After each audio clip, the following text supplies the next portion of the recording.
Hello and welcome to Flory Models Flory Fest 2024. Here we are again for another weekend full of stuff, fun-packed stuff. Lots of demos, tutorials, trying to sell you loads if we're honest, and everything else. Obviously, it's fully interactive. You guys can join in with us as well. So we are live across YouTube. So it's nice to see so many of you down in there. Obviously, over on the Flory family as well in the chat room. Nice to see so many of you in there as well. Hopefully, we'll keep you entertained. So just before we start, if you can hear any funny noises and that, it's not we're having an earthquake. I'm babysitting the puppy, who's currently now just trying to destroy my vice. So if it keeps her quiet, that's what I'm going with. But for people who are wondering, because I'll brief you all with her now. Come here, you little git.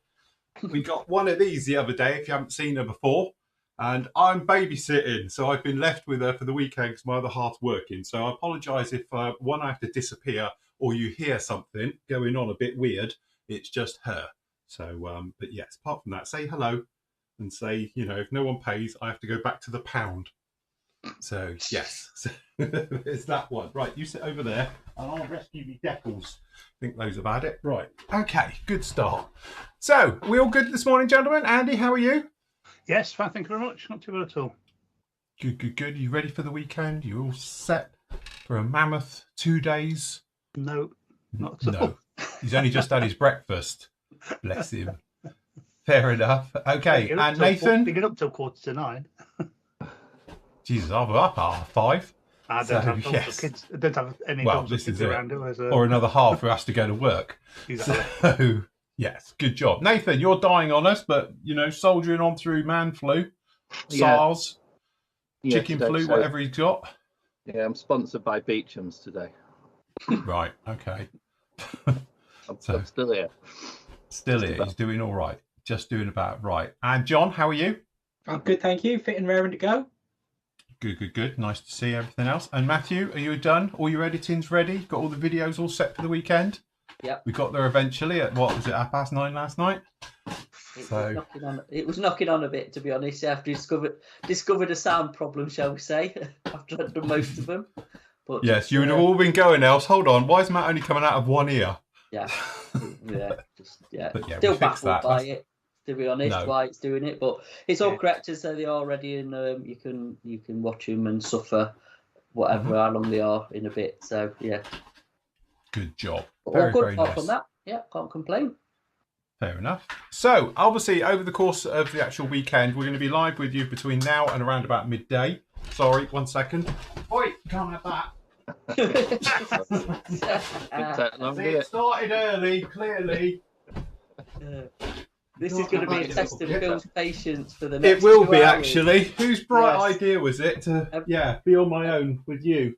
Have we got a bleep button ready? You're going to need one shortly. It'll be like a game. You can have a shot every time I have to tell the puppy off. Yeah. So, yes. Hammered by 11 o'clock. She's in full destructive mode, everyone. Who thought having a puppy would be a good idea? Look, you've got all these toys, and you literally decided to eat everything but. So we've got lots of things coming on. So we're going to be on until 12 o'clock, and we'll be back with you in the afternoon between 2 and 4, and the same again on Sunday. And obviously, as said before, we got some videos lined up, which we pre-recorded, so it just flows a little bit better as well, that me and Matt have been doing this week. Some short little ones talking about everything from paints, primers, fillers, Panaline washes. Lots of other ones I've forgotten. We've done so many now. We've got loads of them. So the little short ones, there are between 3 minutes and 7 minutes on them. So we'll be putting those throughout the show as well, just as we make our way through everything. She's in full destructive mode now. But if Amber don't calm down, they might be 2 hours long. Yeah, they could be. I just put up some of my old shows, and I'll be murdering the dog. You have to put the video on just to cover in between, you know what I mean? Amber, what's this?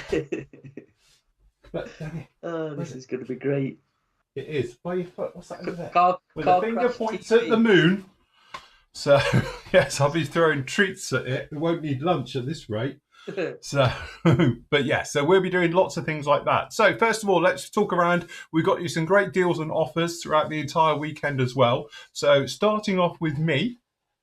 over on the actual Flory model store. So if you just pop over, just go up here, click on store, and you'll be taken down to here. And we've got wash sets up at you. These prices are all plus VAT with me, so it's a little bit more, but it's 30 quid for a full set of washes.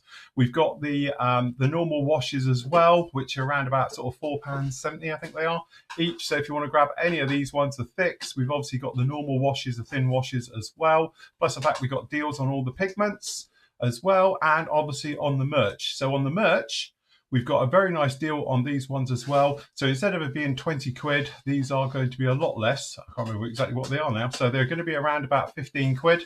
So if you want to actually grab yourself a polo shirt, we've got offers and deals on all of them. And obviously got deals on the mugs right the way through to, well, yeah, everything, as you can see down in here. So if you fancy any of these ones, you can grab them now. All right, so they're up with you now. Unfortunately, we have sold out of all the plastic card. That's literally just gone out this morning. So, but yes, and obviously we've still got only 12 mugs of the cream ones left over. So once those ones are gone, that's it. We've got the new mug that will be coming out around about mid-November. All right, so we've got a special one, obviously, for the 2025 mug. That's the last of those ones. So once those 12 have gone, they are gone. All right, so you can get all of those there. The prices are obviously poorly discounted at the moment. And members, obviously, I've discontinued just for the moment the members discount, because obviously this is more than the members discount. So if you're wondering why your discount's not working on top, that's because I'd have to pay you, right? So that's down in there. PM Models has basically got 10% off of all orders over 25 quid. So if you spend £25 on anything in the store, you get 10% of that off, all right? So if you spend it on paints, glues, marker pens, anything at all, you can grab that there as well. So as you can see, you've got all your stuff down in that one as well. So if you want to grab any of those, you can. That's 10% off absolutely everything there. The lovely people over at Braveco, you got obviously all the DSP stuff, but if you want to get a discount on obviously all the Flory model stuff, just click down in there, and they've got similar prices basically to what I'm doing. So if you're inside the EU, you just come along, go into the store, and you can grab any of the ones down in there as well. They're all on specials and on sale down in there. We've also got Tiger Hobbies, and by a click of a button just here, Tiger Hobbies have joined us this year, and you can get basically 10% off anything in the store, including the discounted items already. You get a further 10% off. But all you have to do is when you come to checkout is put in PM Tiger 10, all lowercase, as you can see it on the screen now. All right, so as you see it down in here, just pop that in at checkout and you'll get a further 10% off everything on the site. And they do everything. As you say, model kits, they do die cast and all the other bits of figures and stuff like that as well. So if you want to get anything from them, you can do as well. So you get 10% off. So remember, just put in PM Tiger, all lowercase, 10, and then you'll get 10% off of everything down in there. And then obviously Brett over at High Altitude Hobbies in the US as well. I'm not sure what discounts he's giving on that one, so you have to check. All right. But again, you can get all your stuff over at High Altitude Hobbies just down in there like that. All right. So you don't put Tiger 10 in for that one. I need to get rid of that. There we go. You can see it just down in there as on that one. So you can see it might work. You never know. Who knows how it will work. So yes, you can see all the bits and pieces from those just down in there like that. So Bill, yes. Bill, Yes. Can we have Amber Cam, please? You do need Amber Cam because at the moment she's destroying an old empty cardboard box. We can hear. I know. Do you know what? It's like a creche down here. I've got all her toys in. She's got her bed in and everything. And she's deciding that actually, do you know what? That's far tastier. What's wrong with everything like here? Look, we've got Mr. Elephant, who the squeaky thing's broke. So that might be the other dogs that's done that. Look, we've got Mr. Monkey. We've got all these toys. Come on your bed, you. But for some reason, you've decided that cardboard box is far more interesting. When does she? When does she upgrade from old cardboard boxes to kit boxes? Yeah, she's already had a nibble on a Spitfire box. So not long. Won't be long, Andy. Won't be long. No, no, definitely won't be long. So yeah, she is being a bit of pain. I'm hoping she sleeps. She always sleeps in the morning, and I've kept her up deliberately. But now I think she's a bit overstimulated. So, yeah. How tasty plastic is then and start chewing on chips. Yes, now we've got hold of the bubble wrap. Toddler. That's the problem. Yeah, it is. Literally, in a minute she'll start squeaking. When she gets proper tired, she starts to squeak. So yeah, she's a bit of a pain like that. So just a quick one on the Selly bit as well while we're at it. Don't forget as well, PM's got the eBay shop if you do want some kits from there. There's obviously the it is what it is on eBay, the prices, but we all discounted them fully on there anyway. And we have got some new bits in, a bit of Great Wall have come in, and some more Azagaran bits. So if you want to pop into Donkits, just put in Donkits 17 comes up. If you pop it in Google, it's at the top. So yeah, we have got the kits, but obviously they're not on the site no more. So this is the first time PM's actually done any discount on paint ever, because we've never done it before. So we're seeing how this goes. So yeah, obviously you don't make much of a margin, but yeah, if you're over 25, then you get an extra 10 off all the bits and bobs. So cool. And they're just saying in chat about, apparently it's Tiger Hobbies UK only. Is there another Tiger Hobbies then? I don't know. I didn't know. But no idea. Don't know. So yes, Alt92 says, is that Gary? Under his alias. Yes, Gary Tiger Hobbies. Oh, there you go. So Gary's in chat as well, so you can annoy him. Now I've told everyone will be on his back now. Yeah, so good job. And they only ship to the UK. He's in there, bless. Good job. Right, okay, so I think what we'll do first up, and that way I can murder the dog, we'll have a quick look at one of Matt's videos that he's done. So let me just slightly queue it up here, because I have to sort of get it all ready. You've got in early with that one. This is I am, so that way I'm going to try and settle the dog. So yes, I'm going to try and settle the dog, that's the thing. All right, so anyway, we'll pop over and we'll see how Matt gets on with priming. Oh, God. Cue. Mute, everybody.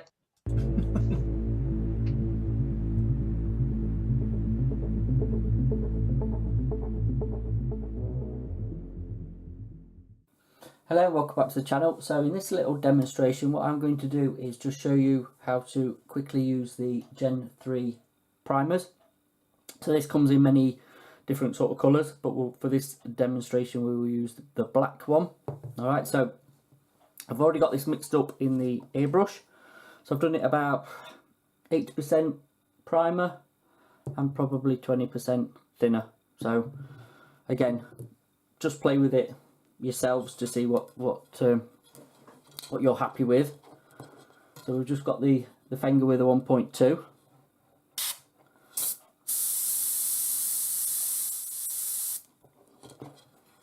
Again, not too high a pressure.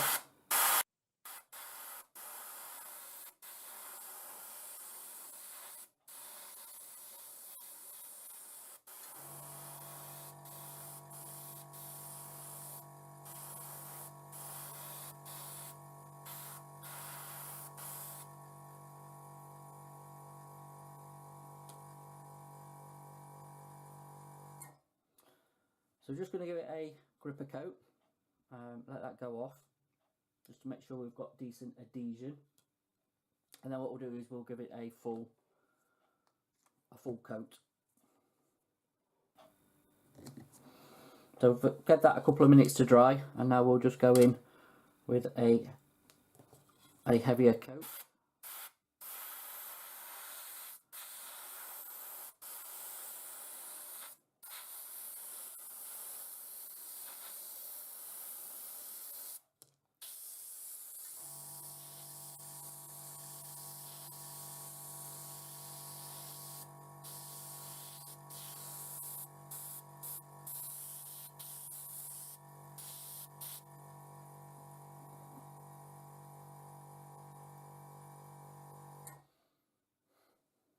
So you'll go nice full heavy coat on there. Again, we're going to let that dry, give it about 5 or 10 minutes, and then we'll give it its last coat of primer. Again, you can build this up as you feel fit. So yeah, just a couple of coats for this demo will do. Right, so that's dry. So last coat on.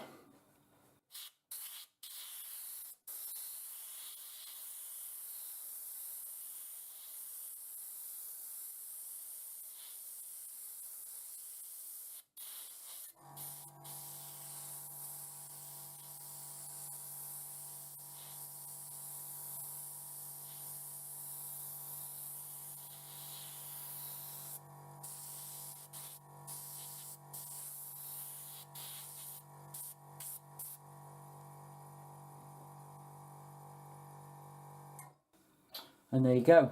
So crucial with this stuff is to let it dry for 24 hours. Again, the instructions are how to use this written on the label. But yeah, before you even want to start flattening it or you know, taking any imperfections out, 24 hours is recommended minimum, and you not get the rolling and the peeling and everything else that you can get with these sorts of primers. Goes down really even, rock solid, and yeah, pretty much as you see. So let this dry off, and then we'll come back and show you.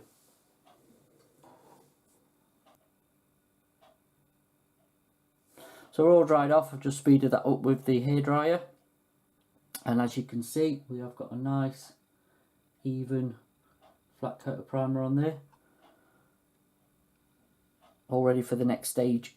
So all links for the products what I've just used will be in the description down below.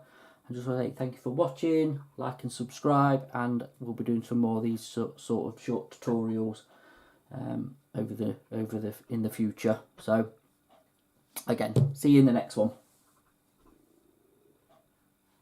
Very good. Bless him. Oh, Just to say, that is his first video that he actually ever done, isn't it? That one. Not as and in edited recorded, himself. Edited myself, because Andy normally does it for me, and yeah, that was the first one. So the let's just say, when did we start it? Last weekend, wasn't it? A week today. Yeah. A week. Yeah. Sorry, last week. And it's been a crash course, like I said when we were on Thursday. A bit of a crash course on how to use the software and how to edit and everything. So a lot to learn still, but a lot to learn.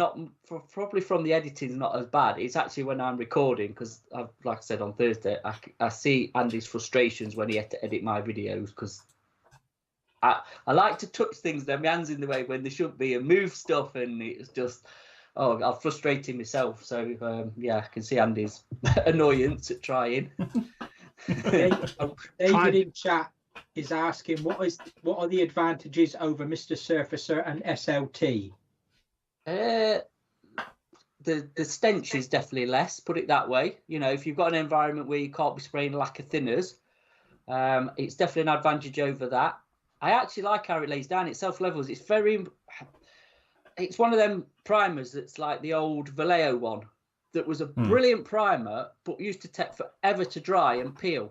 And that was the main problem with it, weren't it? The original primer surfacer, and what was it? Poly something, weren't it? The elasticity, I can't even say it. Yeah. Elasticity. The what, sorry? Polyurethane. That's the stuff, the polyurethane in it. They used to take it forever to dry off.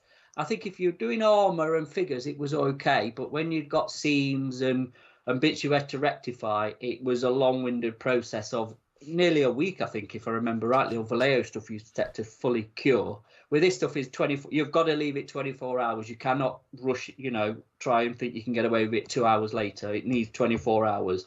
But after that, it's actually rock solid, and sand's really nice and smooth. And yeah, I don't mind it, to be honest with you. I think it's quite good. It's quite thick as well. It's got a bit of filler to it, as you know. So there's definitely pros and cons to all the products, because I do another tutorial on surfaces later on that you'll see. I don't know whether that's today or tomorrow if you tune in, but it's the Aqueous one, not the Mr. Surfacer one, which is again kind of the alcohol based primer rather than acrylic. So it's another one, but again, I like that stuff. So but yeah, definitely the stench is minimal, to be honest, the smell and everything. I like to say, it's really easy to use.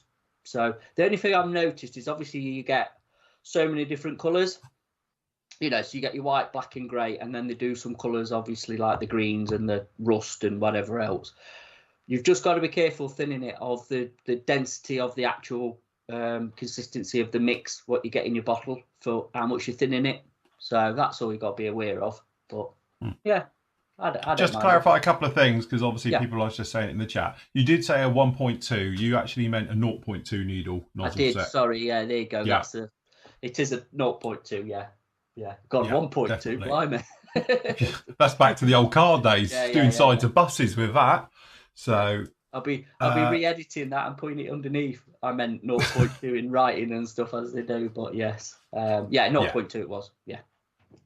Fine. Another quick. To be honest, sorry, I just think it would probably be better through a 0.3, but a 0.2 with the needle, your needle screwed out, so you've got good flow. It's fine. So carry on. Sorry. Fair enough. And they're saying about how does it dry? Is it a matte or a satin finish?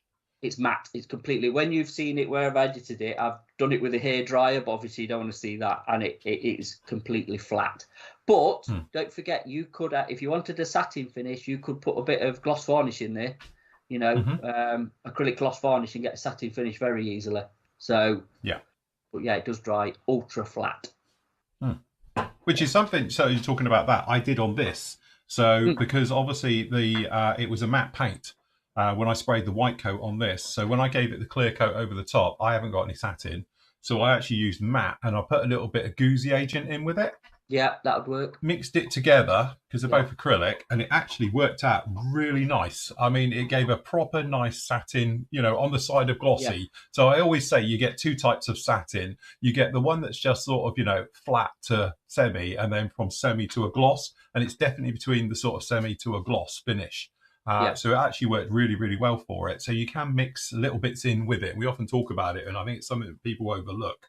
But in theory, you could just have a matte and a bit of gloss and just mix it up to get the satin finish you want as well. Yeah. So definitely a good way to get around it and stuff like that.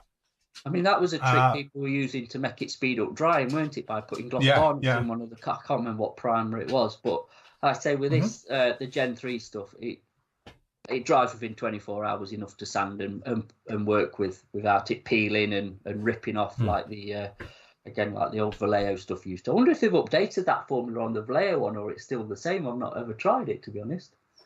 The one I used to like was the old One Shot. Don't eat them. Wait, I don't need these. These are my little stickers that I put on my mat. So you don't peel them off, you little git. So, do you know what? During your video, she fell asleep. So your calming voice obviously clearly put her to sleep. Yeah, so it worked brilliantly. So did the rest of the team. I could say everybody else had dropped off. It did. She literally, she was down between my legs. I thought, what's she doing? And actually, she was a kip. No, it was like, right, so it must be me. I start. She starts kicking off. Right, she's chewing on an antler now. It's fine. That's all right then. Anyway, are you all right, Andy? You're looking very confused over there. Editing, trying to edit the site. Oh, right, okay. It's all right. Just make sure you're okay. I thought you was having a stroke at one point. Hey, we've just had a brainwave when we looked at your site, to be honest, that we can do back on our site. Because you can remember, because we had stuff for like kits on sale, we had to take off the sold out and everything because it wouldn't work. Yeah. Well, now we haven't got that, and everything's at what it should be. We could put when stuff's actually sold out back up, so you've got the little logos back and sale and all that stuff. So I think that's what he's looking. But obviously, since he's done it, the site's been updated 100 times, and you don't know where anything is. I know, it gets a bit confusing. So there's a couple of questions just in there. Question: where's Lola? Lola is above us, asleep on the bed, which she needs because she's old and with this thing running around. But the thing is, if they're together, and your other thing is that do they get on well? They get on really well. I mean, stupidly well. So consequently, it's one of those things. They'll be playing and fighting and trying to kill each other. Amber, come here. Yeah. Sorry, treat time. Quick. Hush. And so she will literally, they will be a nightmare. Plus the fact I don't trust them both running around the house on their own because they'll get each other into mischief. But they do get on incredibly well, more than I ever thought they would, to be honest, because they are literally like best buddies, to the point where last night Lola was getting the toys out of the toy box, the dog's toys. We've got a box for them, giving them to her. And then she was running off with them. It's like they had a thing going on last night. It's really weird. But yes, they get on absolutely fantastic. I'm sure Lola will make an appearance this afternoon. So we'll get her in there. Besides Phil, what has everyone else been working on? I'll start. Editing from Matt. I've been editing all week, so I have not touched a kit since. I was videoing the week before. And then this week was editing, so I don't think I've touched it now for nearly 2 weeks. I am back on it next week after we've sorted all this weekend out. So I'm quite G'd up actually to do something. So yeah, I've not done nothing. So my colleagues can fill in. Yes. You know. There you go. There's a good one. Andy, tell us what you've been doing. I've been working on the Revell FGR2 Phantom, which is for the what group build is it, Nathan? Classic kits, I think. Classic kits group build. Because this is an old Hasegawa kit. To be fair, it's a really, really nice kit. So I don't know why they say it's old, but yeah, why would say it's old, but it is a really nice kit. So basically, I finished the cockpit off. Just need to paint the ejector seats, which are quick boost. I don't know if you can see them or not. The camera's over there. They're quick boost ones, which are really, really nice. So once they're painted up, they'll be going in it. But the actual cockpit's all painted up and that's it. This side, it's all nice and painted up and everything. So yeah, but all to fit. I've ended up having to put a bit of plastic card on top of both of the bulkheads because when it fits in, there's a slight gap above the front and back bulkheads. But yeah, a bit of sanding around and sort of like fitting that in. It fits perfectly now. So yeah, that's what I've been doing. Very nice, excellent. And are you enjoying that good old classic kit? It's really nice, actually. Really, really nice. First time I built this one, to be honest with you. I built a Hobby Boss one, and I built the Italeri one, which was a Nesky kit. Yes, that's it. Yes, it is. Yeah. But to be fair, that went together quite nice as well. But yeah, this is it's going together really nicely. Do you think just going back to Phantoms, because obviously you've built a load and obviously now Andy's building that, and the actual now, because obviously that's two halves going together, isn't it? And now a Phantom is top and bottom. The Hobby to Boss save one the was the first seat. one, yeah. Because Academy did that first, weren't it? The Sorry, Academy, Academy, that's the one. Yeah, Academy, yeah. yes, yeah. was the original to do it, the clamshell way of doing it. I take it well, I probably know it makes a massive difference to how much cleanup you've got to do, Yeah. It's okay as long as that top plate fits nicely. If the top plate fits nicely, then it's not a problem. Yeah. Well, on the Academy one, it's the whole top bit into it that goes down, whereas on the Tamiya one, it's different to get into it because the whole spine goes down, doesn't it, separately to cover them. So yeah, but yeah, it's all right. Yeah. I'm enjoying it. It's good to go quicker than my what was last one, P47. It took about 6 months to build. So yeah.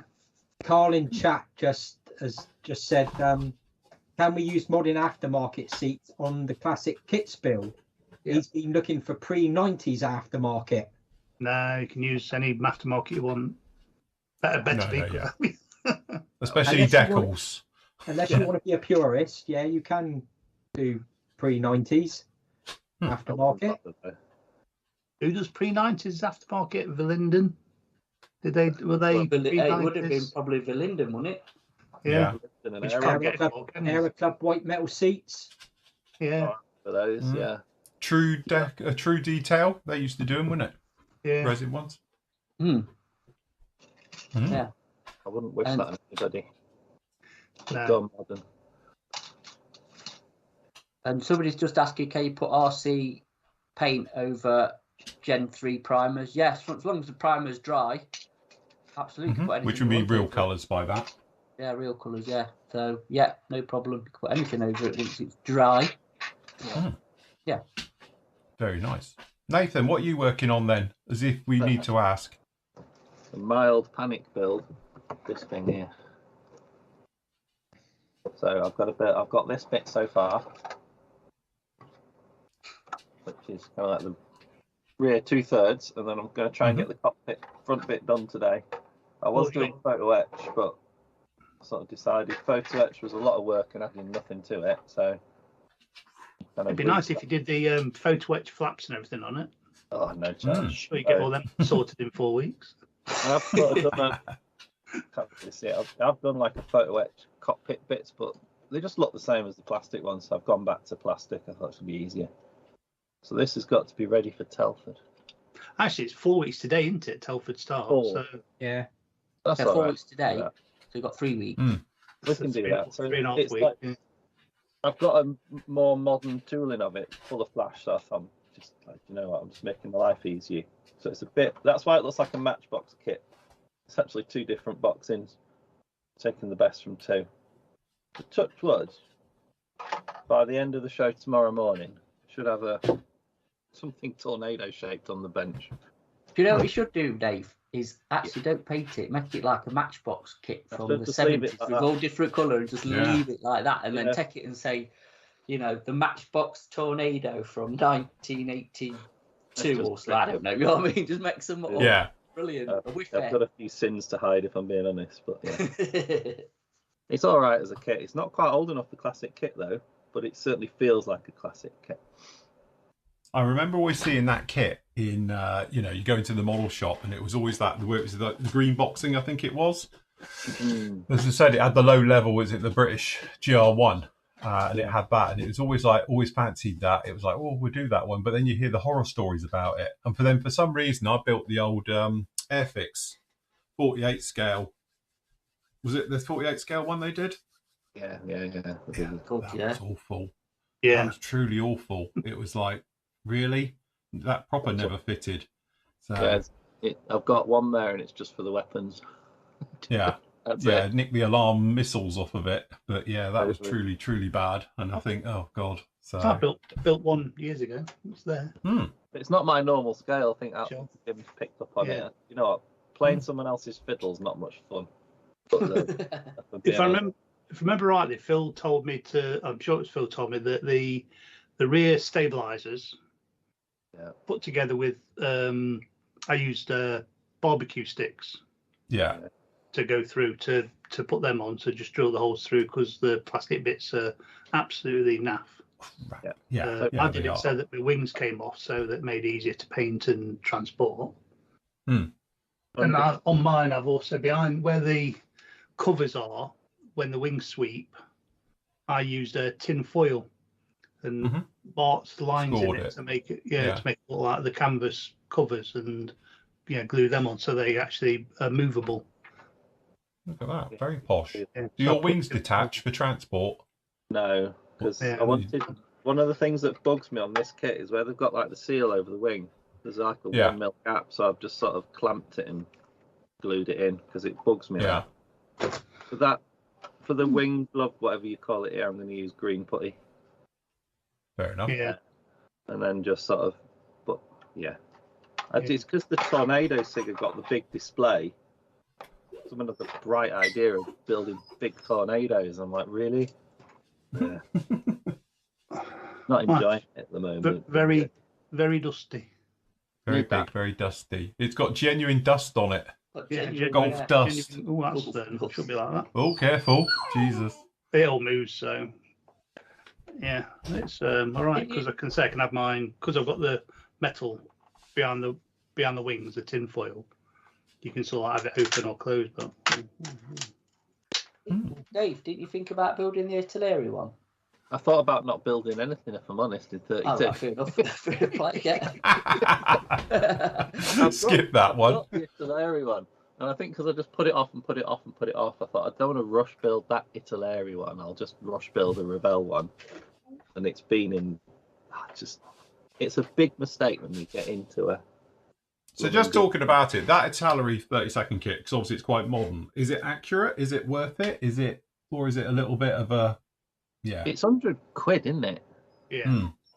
And even I don't know, your Revell prices have gone through the roof as well, but it's a lovely kit. The artillery one's loads better. And I would, if I had a year to do it, build that one. But I've not got a year, I've got 4 weeks. Yeah. The Revell one's accurate. You lose all the panel lines because the way it's moulded round corners, it doesn't work. Like the panel lines underneath and down the side all disappear. But this one's accurate. It's just a bit rubbish in a few places, but nothing you can't fix. So yeah, I'm taking Andy's advice, bit of brass rod into the tails, move around, and hopefully it'll all fall together this afternoon. Fingers crossed. Cool. Nice. Yes, Jim, I totally agree. They are high maintenance puppies, but to be honest, what it is, I've kept her up deliberately. I've been up since 5:30, and I've kept her up because normally she has a kip. So I thought if I keep her up, she'll sleep. And now she's literally just gone to bed, and she looks like she's going to sleep. So we should be all right now for an hour, and then it wakes up like the Tasmanian devil. So yeah, but it'd be fine. But what it is, she's overtired, and that's why she squeaks when she's tired and proper at it. She squeaks. So, but anyway, hopefully she's gone to sleep. She's tucked up in her bed now. Cool job. Right, John, who, funnily enough, had his WD-40 out yesterday when we was watching him. So we've got camo now on the little buffalo. Very nice. So, oh yeah, that's all free-handed on. It didn't come out too bad, to be honest. The only problem I had, like Bill mentioned just now, I'd masked off the underside, and when I took the Tamiya tape off, more so on the sky, horrible tape marks. But good old WD-40 to the rescue, and bit of a microfiber cloth, and it's wiped off quite well actually. All I'm doing now, I'm just going around with a bit of Trizac 3000 and just polishing up the paintwork, especially the underside, because I've got to spray the markings on yet. And I suddenly thought, with WD-40 on it, I need to make sure that's completely off. Otherwise, nothing's going to stick to it. But yeah, it's coming along, not far away now, really. It is for a nice classic kit like that. It's really turned the corner. Now it's got the paint on it. It looks absolutely fantastic. Yeah, very nice. 50-year-old Tamiya kit, and it's a lovely little kit, to be honest. Got a touch up there. Very nice. Yeah. Coming together very, very nicely. Cool. Very good. Can I just answer a quick question that was been in our chat about the AK mock pens? I've just put some up in chat, but we've got an order in with AK that has just been processed for us, so we should have them within the next week or so. Again, I've not really checked because we put them in and they've been out of stock at AK because they've been really popular. So we keep putting orders in, and obviously they come when they've got them. So hopefully we should have a bit of a restock, but they've gone really, really well, the pens, I have to say. But they are good, aren't they? They're worth it. So, but like I say, if AK's not got them in stock, obviously we can't get them out of them. So it's a waiting game for their restock. So we'll have to check, and then on the invoicing, and we'll let you know. But it only came through yesterday afternoon, so I'm not really had a look and had time to have a look. But yeah. I can answer a question. I was asked a question yesterday, actually. I answered it, so I don't know if the guy's actually watching. But he was saying about me doing the tutorial on the pens. I will do them. It's just I need something to demo it on. Obviously, when we're going to do the turkey shoot at the end of November, my plan of action, I'm going to build a Puma and use nothing but pens on it. It's going to be glue and pens. That's it. So that would be a really good chance for it. But some of the questions you were asking me about, obviously, when you colour in, it's very patchy. One of the things I would say, because I used it a lot on this particular build, in fact, tons of it on this, is that one coat is never enough. Because obviously think of it like you're putting down, any type of pencil colouring or felt tips. Where it overlaps, you get that double colour. So it's, it's quite translucent on its own. Also, when you're using the pens, don't use them sort of top down and just squiggle in, because you're going to get like lines where it overlaps and it's patchy as hell. So think of it like using a brush, so nice long strokes with it as well when you're colouring in with the pens. But also you're going to have to give it multiple coats. I think 3 is the sweet spot, because that's what I've been doing. So for instance, this little guy down in here that I used on here, a lot of this is pens. And again, some of the patching work on it is all done with pens, but these little tanks on the side, that's pens, that's just the buff. And again, when you first put it down, it's almost like a yellow colour. And then obviously a second and third coat then makes them absolutely solid, and they're fine with it. But until you get that sort of second and third coat down onto it, it can be really, really patchy. So, like if you were going to be trying to, hand paint with acrylics and stuff like that, like I think Matt will testify with the figures, it's that thing of building it up so it's got a nice solid thing to it. The pens work just the same way. It's not like a Sharpie where, they've got such solid colour and that's it. You do need to build it up. The other thing as well that obviously I think the members would see this already, is that I overcoat with it. So I go in with one colour and then you go over it again half hour later when it's totally dry with a new colour, and you've got best of both worlds because they both translate through each other. So when I was doing the inside of the skeleton on this, work onto it, first of all I put in a colour, and it was whichever one it wasn't the deck tan, it was the other one, off-white. The off-white is almost like a yellow white, but the deck tan is more of a an off-white, if that makes sense. It's like they've got the wrong way around, but I understand why they've done it. And again, I put one lot of the actual off-white on, and then I went with the deck tan over the top, and that gave me a perfect color.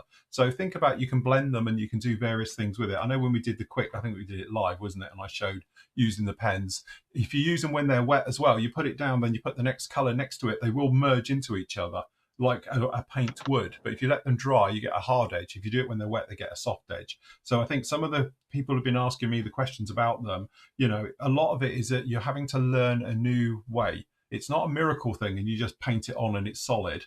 You do have to think about it. What you've actually got in your hand is a very thin paintbrush, thin down paint on a brush. So when you're doing it, you go through, and I did various panels on this one all the way over it. If you do the first one, they look awful. Second one, don't look too bad. Third one, fine, no problem at all. But give it, to let them totally go off as well. So give them half an hour between coats. They do go off almost straight away. But if you give it half an hour, they won't sort of eat into the one below it, and they proper layer up and go through it.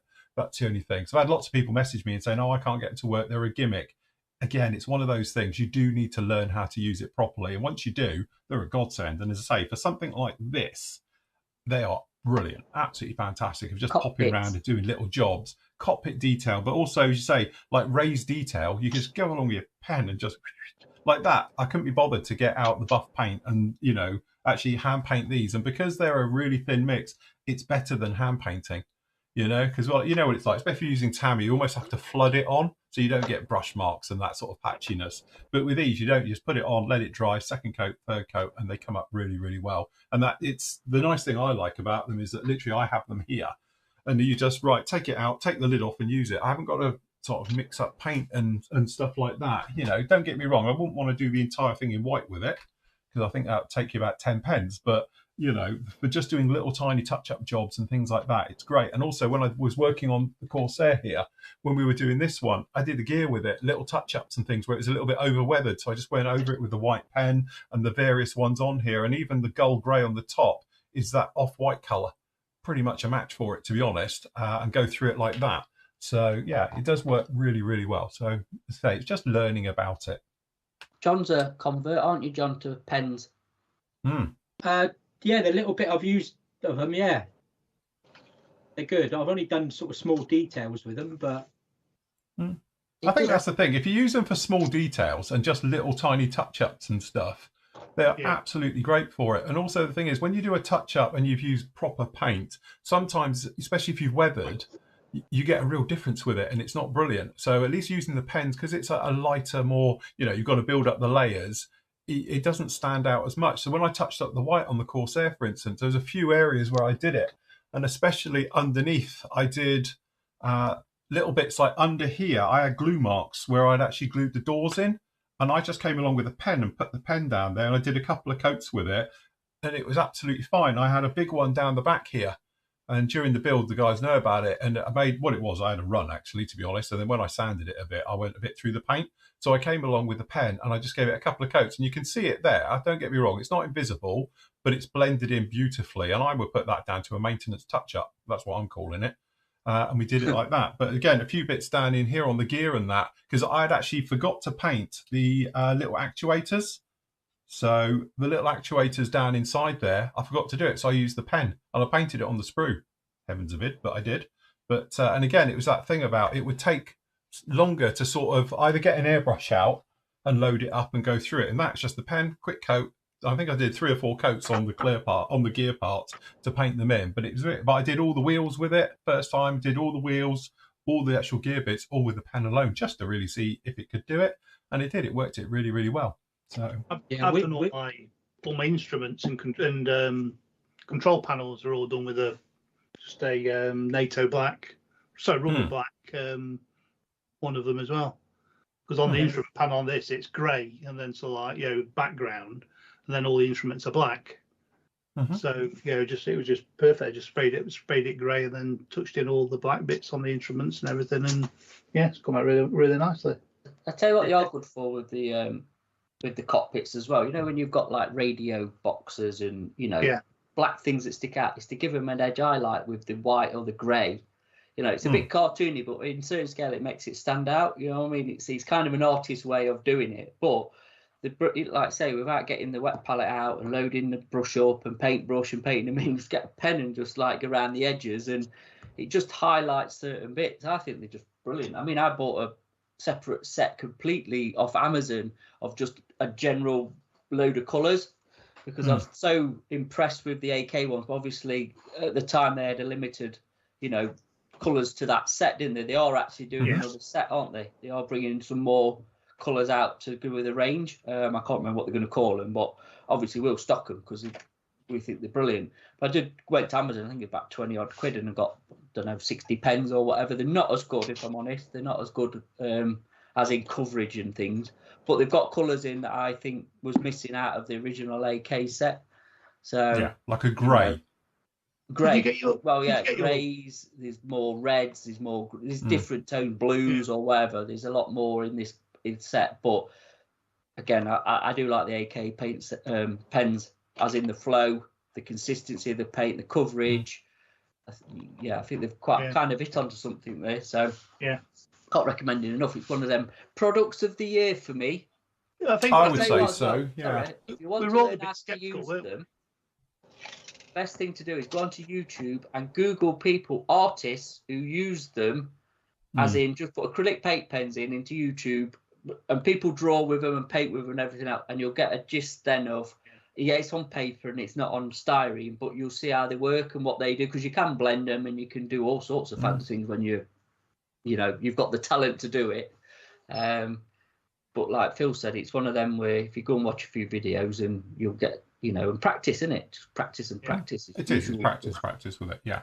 But I think sometimes the thing I was getting was people, I think, were just having a quick go with them and thinking it's crap, it's not covering and things like that. And it is that thing about get your mind around it. It's not working like you want it to. Let's face it, a one and done. We'd all love to have a one and done, but it is that thing, it works. There's a reason for it, if that makes sense. Yeah, they could make it like a Sharpie, but actually they've done it so it's more of a watered down colour for building up and things, because you can do a lot more with it. If it's so strong, it would be a little bit of a nightmare, So, yeah. Sorry, Andy, go on. I was saying we're all sceptical when they first came out because, we've all got the Posca ones. You're thinking, well, is it any different? But, they are definitely, they are different. They are different. The Posca pens, I think, really, they are the one. They are really strong. They fit. They cover. But they are a one and done. Markers, though, aren't they? They are. They're alcohol based. Yeah. There's a massive difference between alcohol marker and acrylic paint pen. Yeah. They are two different, completely different, beasts. It's like acrylic paint to Tamiya paint, isn't it? Do you know what I mean? It's like a Gen 3 as well. You've got to remember that old adage from sort of the brush painting community: 3 thin coats are better than 1 thick coat. Oh God, yeah, definitely, yeah. And just like to point out, Nathan isn't a junkie with his needles and his heroin. He's got his matches out. I'm expecting to see a spoon in a minute. It's like it's gonna be like train spotting in a minute. I was going to say it's like an episode of Train Spotting down here, but actually he is got a hypodermic needle and matches and solvents. So, but he is actually using it as a pin. So he couldn't decide on which glue to show you the method to stick it together. Go on then. So it's a slight adaptation. What I'd normally do is what I've done in the past is this is the plastic bit that holds on the tail planes. That's the only thing that holds a big tail plane on, And it's like it's as weak. Look, it just goes. Yeah. So what I was originally going to do is put a piece of brass. Yeah.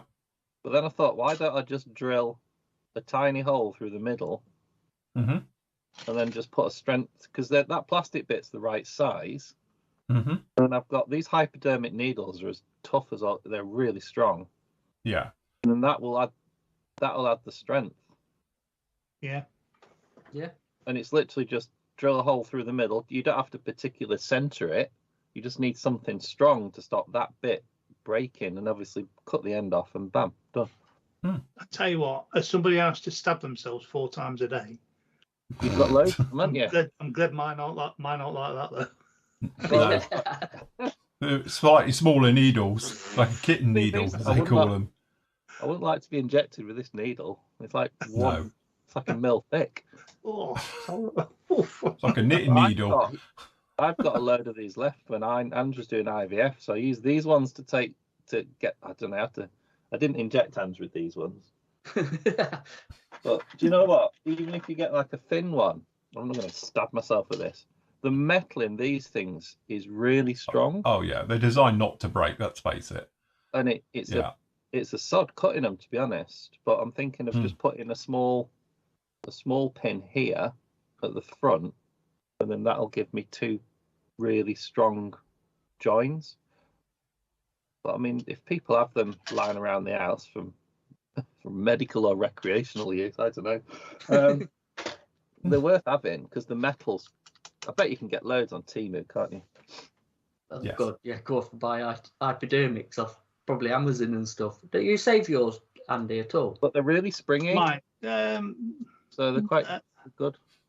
I did save a load for when we were doing the scratch build SIG thing that we're doing because I wanted to build something and have all me medical things that I'd had over the previous couple of years. But It's funny where the crossover is because my dentist, I get on with him quite well, and he used to save me all the reamers they do for doing root canals. And he used to clean them all first. They'd all be sterilised and that, but I used to have them off of him because obviously, it's a reamer, but they're great because they're really strong as well. They don't break. And so I used to literally, when I used to go and see him every 6 months for a checkup, he'd say, "Oh, I've got a present for you," and have a little Tupperware box full of them. It's like, all the pain that these things have inflicted on. Hey, just going to the dentist. I went Thursday for 2 fillings, and luckily I didn't have to have anaesthetic and numb it. It was just superficial. Because he's hard. Fillings, shall we say? I'll tell you what, it's a long time since I've been to the dentist to have a filling, and I mean I can't remember 20 odd years ago, plus probably. Anyway, does one of them, which was the one I thought would be the problem with the nerving. That was okay, and I had one up at the top where it's an old filling, and I think it was obviously deteriorating, so he kind of redid it, so he had to take some out. But I don't know what he did, but he put like a clamp and vice around your tooth, and tight, and was I could like feel it go like that, sticking in my gum, and it was not a comfortable feeling. Do you know what I mean? And they can see it's all UV now, isn't it? Because the white fillings you UV them, and it's all really quick and actually quite painless, to be honest. But yeah, this whatever it was that he put in to clamp this tooth was the most uncomfortable bit, apart from having them descaled after. You know what I mean? Where they just Well, I must admit, I did have to have that special. I had to have quite a bit of work done on one of my teeth, which I hasten to say, 1,600 quid I paid for it, and it's not working, so it's come back. Just pointing that out. I'm going to have a word with this so-called dentist. I'm going to name and shame him. But this is the weird one. The first time, because he used a microscope to do it, and they put an electrode on your cheek. So when he's drilling, when it buzzes, like Operation, the game, he knows he's very close. So this thing's going bee, and the higher pitch he is, the closer he is to actually coming out the root into the skin or into your gum. So that's how far he knows. But literally clamp this thing on. And also I've got what I can only describe as a rubber thing in my mouth. So they put it round the tooth. So none of the bits as they're doing it go down your throat. So you've got this rubber thing. It must have looked like a scene from Saw 3, Well, I was in the chair having it done, but I have to say it was completely painless. Didn't feel a thing. Yeah, just very uncomfortable. I think the problem is with dentistry, isn't it? It's because it's so near to your ears. So anything you can hear, and it's amplified in your mouth because it's obviously all connected, and it's like, and it just goes into your ears, and it's the grinding and drilling and stuff is not a nice sound at best of times, but not when it's next to your eardrums. Do you know what I mean? So, yes. Very nice. Anyway, we'll move off of that one for the people who are dental phobic. Question from Jim. He says, does lightly sanding the plastic prior to applying the AK primer improve adhesion to the plastic? To be honest with you, I would always say give it a key up with a light sand. Whatever primer you're using, it's not gonna be detrimental to the product. You know what I mean? To what you are doing, it will help with adhesion. It's something I learned from my old trade years and years ago. So anything, you don't have to be coarse with it either. Just a really fine sanding stick, sanding sponge, whatever you've got, just to add a bit of all it is adding like scratches, isn't it? Just so something's got to grip. Because because you think about it, if it's super polished and smooth, there's nothing to the paint to just grip to at all. And I mean, to be honest with you, let me just grab it. I always use, I go over with Scotch Brite. Scotch Brite, that's another one. That's a good one. But I've been doing a demo on this Hasegawa called Hobby 2000 Hurricane, and that's what I've been showing, and that's quite shiny plastic. And to be honest, I didn't key these up. I just went in and because of the demo thing. But normally, when you've done all your sanding and everything else, I just go over it, like say, with a light sanding sponge, scotch, whatever it is, and then give it a coat of primer. And it definitely helps with adhesion of paint. Even if you just go over it straight with paint and don't primer, it's not a bad. It's not a bad. Again, I've got a demo coming up for you later on today with this, and obviously Hasegawa plastic's notorious for it because it's really very polished and it's very smooth. It's and lovely. yeah, if you're going to be, I remember because obviously this is a Phantom, doing the metal work on the tail, you always like a nightmare when you are unmasking it because obviously it's really thin. So in theory, a light little keying over it of a very fine paper, who say, or Scotch-Brite's perfect. It just gives it enough bite so the paint will hold onto it, or your primers and all the rest of it. Because there's nothing worse when you actually, you remove your masking tape and you go down to bare plastic because you've got to blend and sand everything back then to try and get rid of it. I've always out of the paint, sort of, I won't say brands, but obviously like the lacquer paints or the enamels or the acrylics. Obviously, the acrylics are probably the weakest for adhesion because of what they are. Obviously, if you're using the lacquer paints, they're quite aggressive because they're a solvent, so they kind of self-etch. Where the acrylics, like I say, they're a bit more milder and lighter, so a bit of a key up will properly help with adhesion. And I've always found that with Hasegawa kits, the plastic's really shiny. It does need a really good key.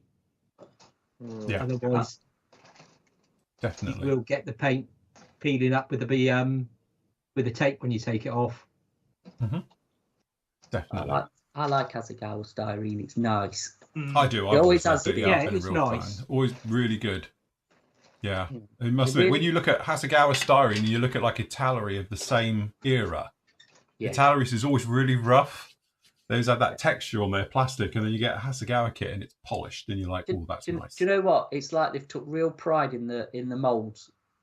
Yeah, polish definitely. them and get them to pretty flawless, isn't it? To be, Yeah. So when the kits come out, there's hardly any flash. They're just nice. It's the hardness of the plastic, isn't it, as well? Yeah, they're always hard and quite clinky. That's clinky, not chinky, you muppets, for everyone who used to call me out about it. Oh, racist he is. He says it's chinky plastic. It's the sound it makes. To me, it's chinky. Chink, chink. No, but I've had to change it now to clinky. Because everyone used to say he's racist, he is. Oh, God.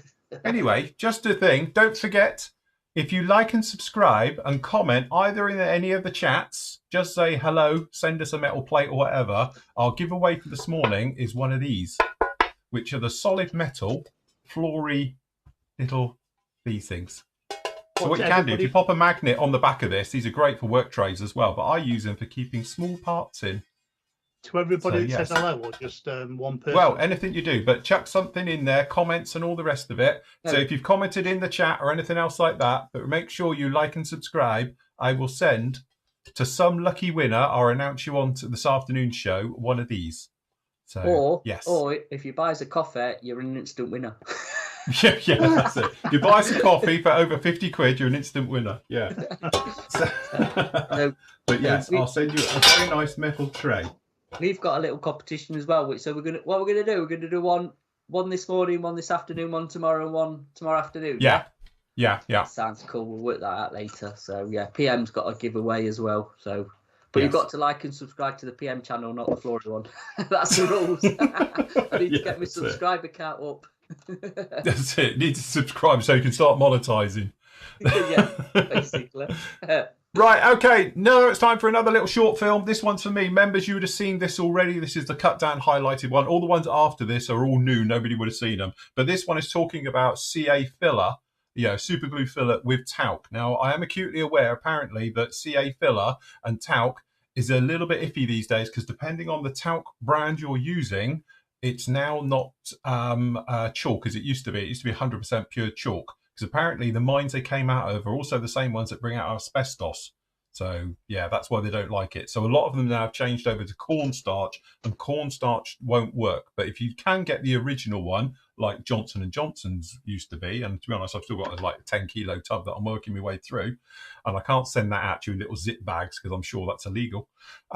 So anyway, now if you use bicarb soda powder, works exactly the same way. All right, so just to answer, because I know people are going to say it doesn't work anymore and all the rest of it. So yes, I am acutely aware of that one. So anyway, here's a little short video, 7 minutes, guys. So if you need a pee, you can run off and have a pee. And here's one all about using CA fillers.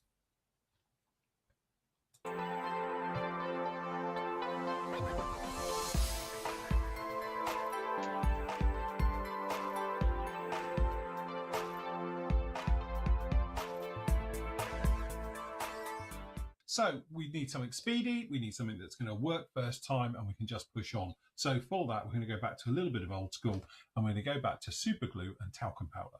Literally just talc. Now you could use baking soda and all the rest of it. I know a lot of people do that, but this is just my preferred method. So this is good old-fashioned Johnson's baby powder. Now, just a quick disclaimer, they seem to have changed the formula now to something slightly different. So this is like pure chalk as it used to be, but nowadays, for whatever reason, best known to themselves, I'm sure, they seem to have changed the formula now to something a little bit more different that, I don't know, just doesn't seem to work as well.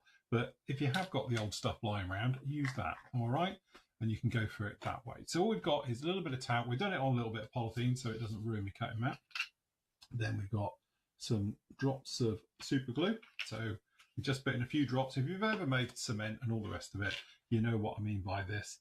It is that thing of just pushing it in, mixing, and you don't need much water.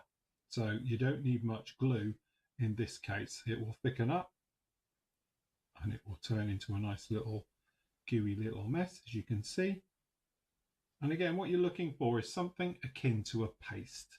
So really at the end of the day, people often say like, oh, how much do you put in? You just want it to be enough to be nice and sticky. But what you've got to make sure it's fully mixed, because if it's not fully mixed, what can happen is if you've got lumps of talc inside it, obviously that becomes a little bit of a weak spot. So I tend to do it this way, and just grabbing from the outside and you're bringing it in, you know, and in the same way though, you need enough talc in here to actually make it so it's a nice sticky mess and not a runny mess, because we want this to go in and do the job. And that's probably getting about where we want it. All right, so the whole point of using talcum powder is it makes it easy to sand, and also it becomes something solid like this. Now I know the camera's absolutely hating this, so I'll do my best. So you're literally just going to be smoothing this on, but you want to leave it a little bit proud. I said before, you know, when you're filling, the whole point of filling is to fill, you know, so make sure you've got enough filler on this. So if it sits proud, that's not a problem. That's pretty good. All right, you can see, I've put my glasses on, I might be able to see a little bit more as we're doing. All right, so you can go through, and you should have roughly with this around about sort of 5-10 minutes working time to get these in. Now this plastic is really slippy, so what you could do as well if you wanted to is just to put down a little bit of sand onto it, sanding first, just give it a little bit of texture so it can bite. All right, because this is super glue, you will be releasing fumes and all the usual bits and pieces, so usual precautions should be used. So make sure you're in a nice ventilated area, and make sure that, you know, you're not breathing it in and making your eyes sting and stuff like that. So again, literally, we're just putting this in. So why do I do this, and why don't I just get out normal, you know, putties and stuff? At the end of the day, it's a little bit of a personal choice, I know, but for me, the best thing about this is that it's a one and done. And when I mean that, I mean it literally goes on, it sits, it dries, I sand it, and then I'm done and can move on to the next stage. All right, so if you're using, you know, perhaps a traditional filler and stuff like that, you might have to refill a few times to get it to look nice. That's a classic example of where it's a little bit of too much talc on that bit. So it literally just didn't go nice at all. All right, and that's it. Now I wouldn't use kicker or anything else like that to speed up the drying time. It doesn't need it. It's going to be quite speedy and it will do on its own. But basically it is just that standard technique. So we've got a coarse sander, all right, and this is literally sort of real time almost this. So it's still a little bit soft in the middle, but we are using a coarse sander. So we take a good chunk of it, and you can see it's rock hard, this stuff. But it's not hard enough that it doesn't sand nice and smooth. And that's why we love this, because it's zero shrinkage and this is quick. So instead of us having to wait, I don't know, overnight, a good sort of 12 hours for the filler to dry, the great thing with super glue and talc, or you could use bicarb, does the same thing, bicarbonate of soda. You can work on it pretty much straight away. So if you're like me, and there's a little bit of a deadline going on here as well, to get things done, then you can just go in and you can just smooth this out. Now these do have slight angles, so we'll do this angle first. So again, and it's all with the coarse, and again I can see no high spots and I can see no low spots. So the low spots will be shiny because it'll be the plastic, and high spots will be really a different color because they're sticking proud. These are high spots over here. All right, so again we can just sand in, and again getting rid of those high spots are going now, so you haven't got these, and obviously you've got a low spot, got a little bit of a low spot down in here, so we'll just come up in here.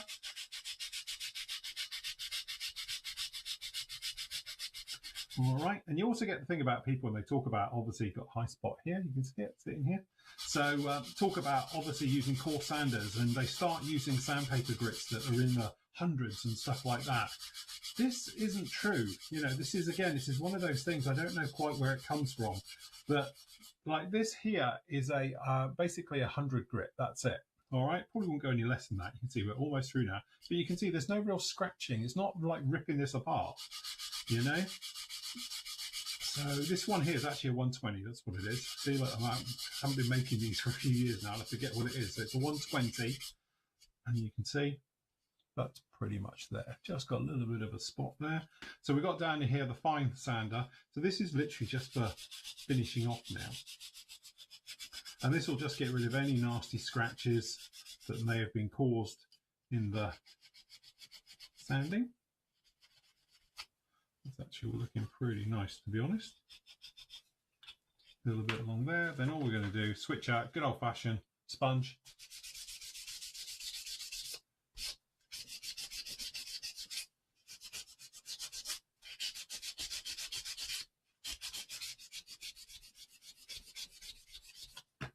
And there we go. No more sink marks. You see a slight difference in colour, but the sink mark itself is absolutely gone, and that is now ready for primer. And go in, you see, catch it in the light.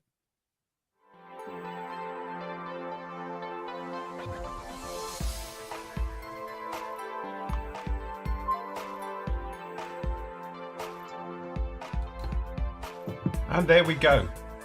CA filler. Catch, you would have caught me out then. I was like watching myself, and suddenly it was like, oh, is that it? Hey, quick. Hey, that's fine. I've been off, cooked my dinner, walked the dog, done some washing. That is the longest one in my defence. That's the longest one. All the others are 4 minutes, so it's fine. I've got them like 4 minutes 30, I think is the longest one after that. So yes, but I couldn't do it any less because I needed to show it. So me and Matt talking shop, and then he said, "Oh, quick! I just see back on. Your logo spinning like, quick, we're back on." It's good. I like these little adverts. Yes, they're good. This is it. Each time you can run off. The dog's woken up, moved along, gone back to sleep again under my feet now. It's lying on my feet. I can't move. So yes, thank you to everybody who's just liked and subscribed and commented and all the rest of it. So lovely. Thank you very much. Including, is that Damien, who's watching on his indoor bike, and he's got 40 miles to go. Oh, so, good luck. There you go. Carry on. Are you on an incline, or are you just level with that? Just, I do the downhill one. I like. Yeah. Coasting. That'd be about my level, I reckon. Yes. Crispy Nugget says, why has PM stopped selling models? We don't. We've just moved them to a wider audience. So yes. We now have an eBay shop where we sell the kits from.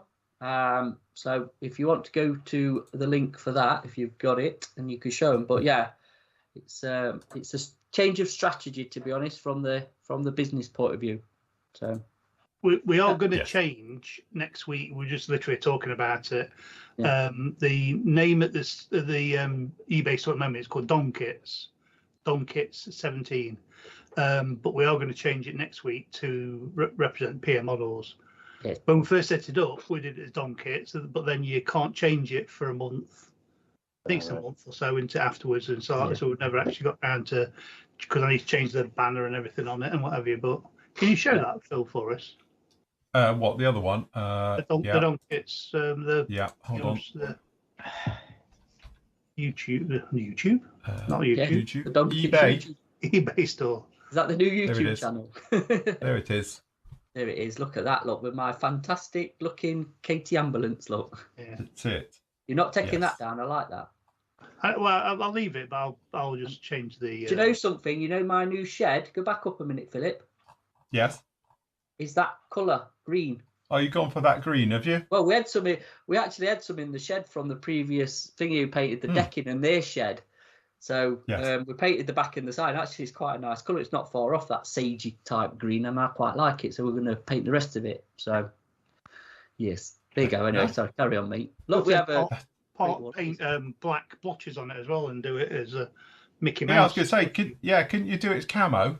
You know, as you say, like World War II camo on it, like we used to do the old stuff. Yeah.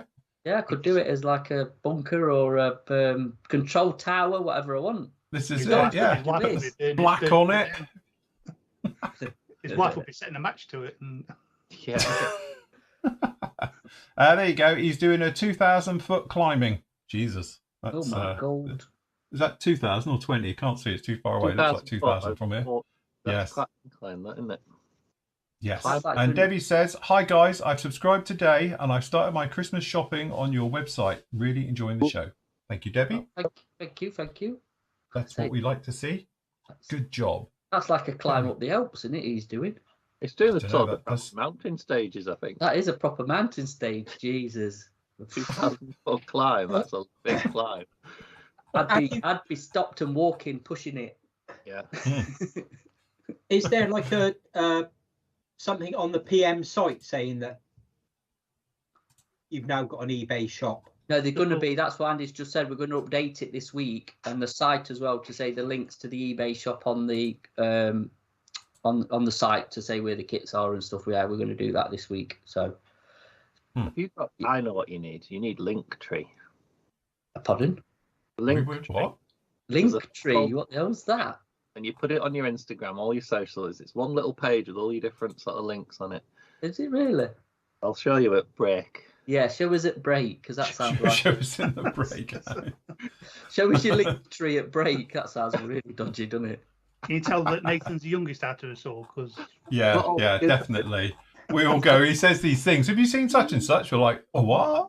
I have no idea what you're talking about.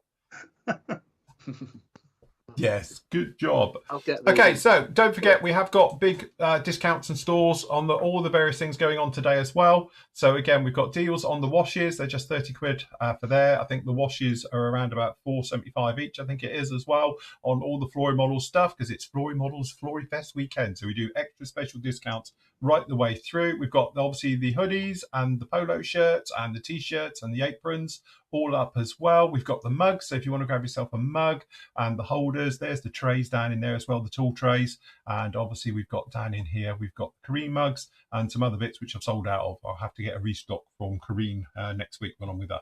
So yes, so we've got all the various bits down in there. PM is obviously offering 10% off everything over 25 quid, on orders over 25 quid. And as we just said before, the kits are now over on Don Kit 17, so you can go over there. But just down on the site this weekend, it's all the paints, tools, sundries, everything you need like that. So it's 10% off when you spend 25 quid or more. It's the first time we've ever done a discount on tools and paints and sundries and things like that as well. So, yeah, really, really good deals down in there. Obviously, Robeco modelling as well. So, obviously, they've got a thing going on with all the Flory model stuff, plus the fact their own stuff as well. You can get down in there if you want all the new ones, including Kareen was showing us on Thursday night's show about the new aluminium hobby knives, which now don't roll in your lap and cut off your thing. Aluminum.